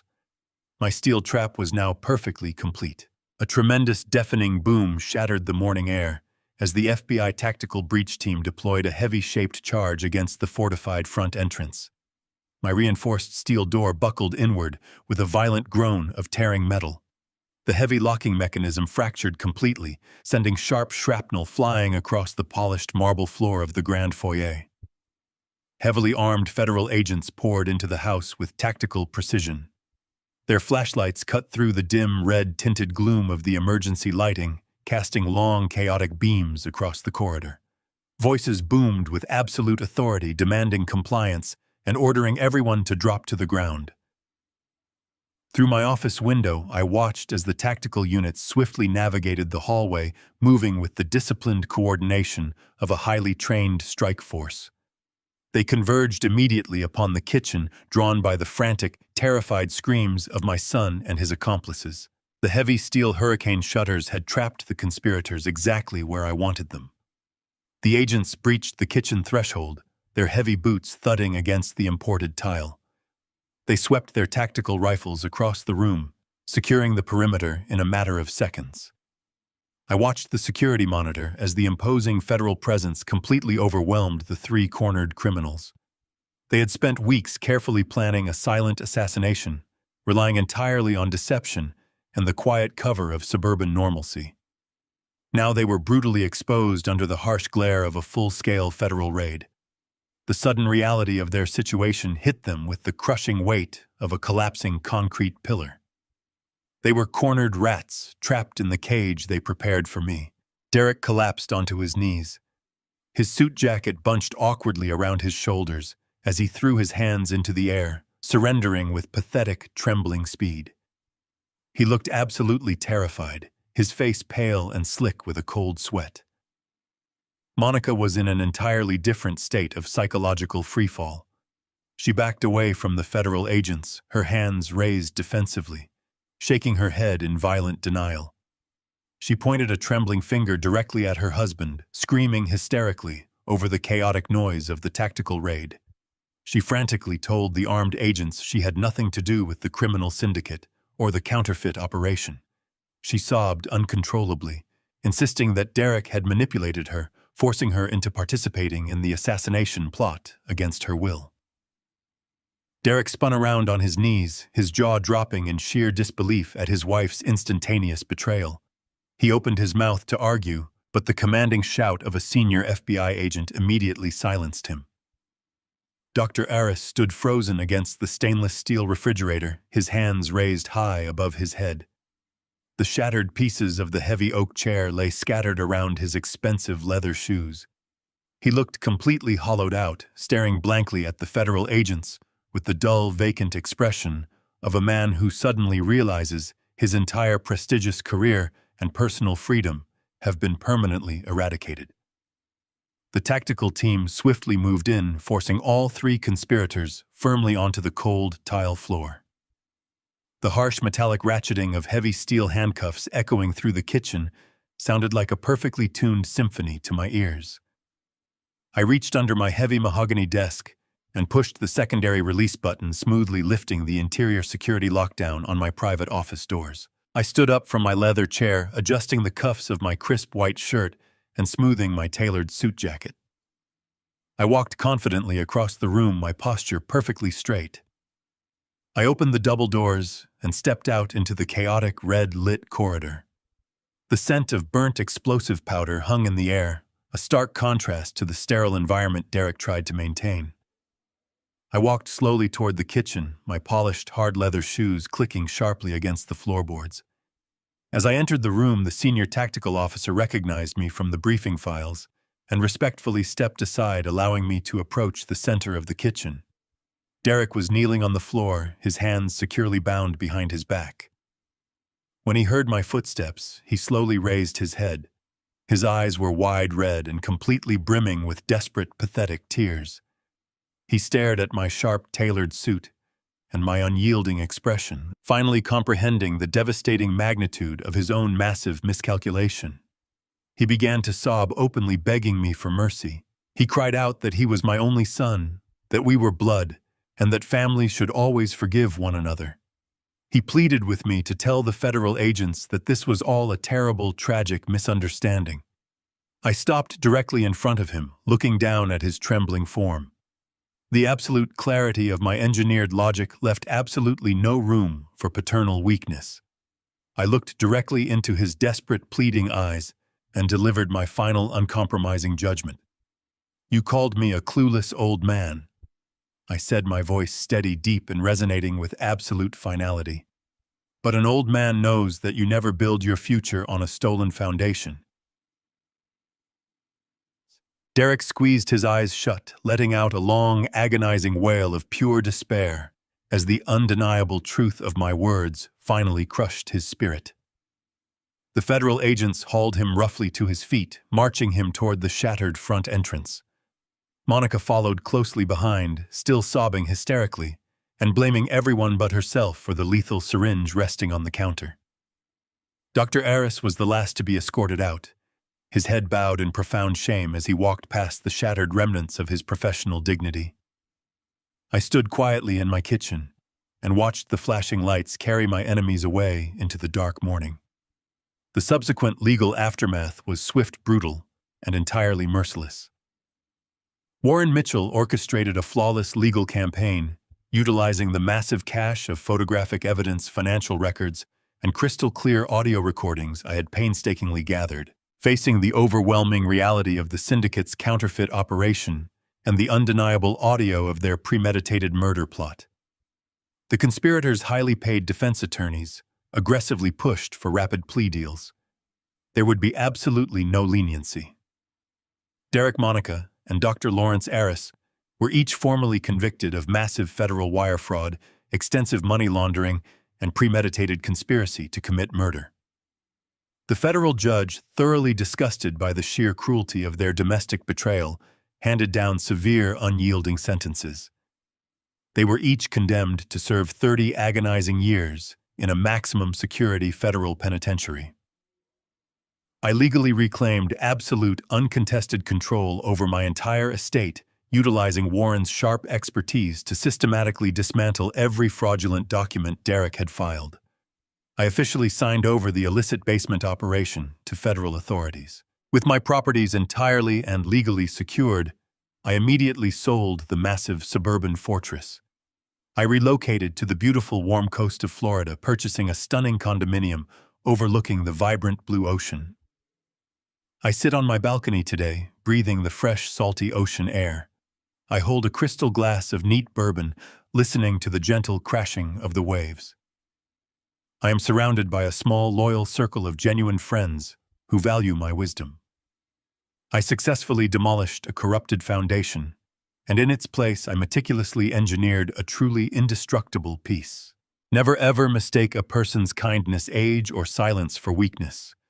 Blood may make you relatives, but it is loyalty, respect, and absolute integrity that make you family. When greed poisons the hearts of those you trust, they will justify the most unthinkable betrayals just to take what you've built. You cannot change a parasite's nature, but you can choose to stop feeding it. Protect your legacy, guard your hard-earned assets, and always remember, true strength isn't about avoiding the storm, but having the architectural wisdom to lock the doors and let the traitors drown in the rain they created. Did this story shock you? Have you ever experienced a deep betrayal from someone you trusted completely? Share your thoughts and experiences in the comments below. Don't forget to hit the like button, subscribe to the channel, and turn on notifications for more thrilling real-life stories. See you next time.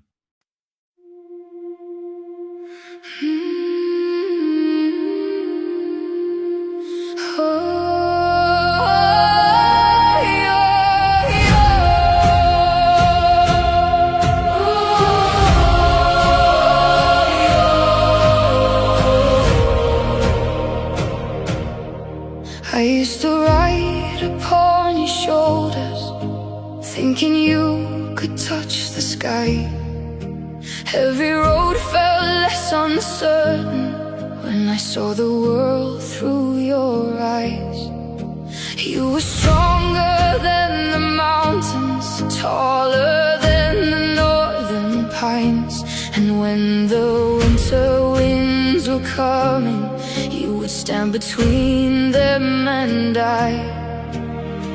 Time kept moving like the river, years slipped slowly out to sea. But no matter where life took me, you were always part of me. I am my father's daughter, in every step I take, in every time I choose to stand. When it's easier to break, I carry your courage in my heart, your fire inside my soul.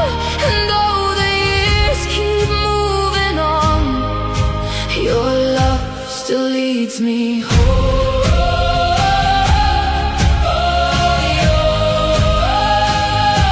You taught me strength is not in power, but in kindness when it's hard. You taught me how to keep on going when the road grows cold and dark. Every lesson, every story, every laugh around the flame,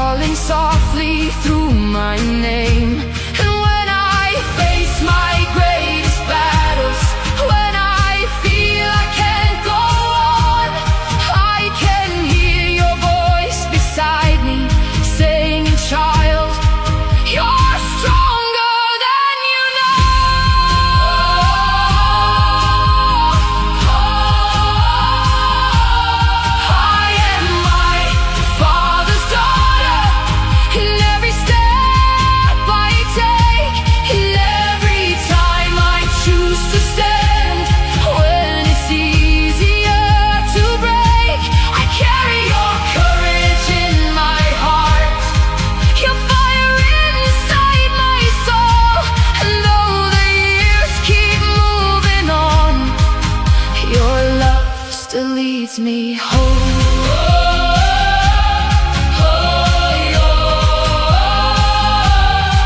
One day the snow will cover footprints, one day the fire will burn low, but the things a father gives his daughter are the things that never go.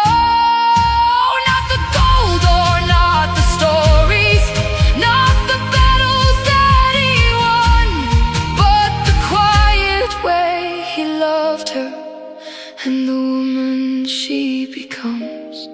I am my father's daughter, and I always will remain. Through every triumph, every loss, through every joy and every pain, the world may change around me, the stars may fade above, but I will always carry with me my father's endless love. And when they ask me who I am, I'll smile and answer softly.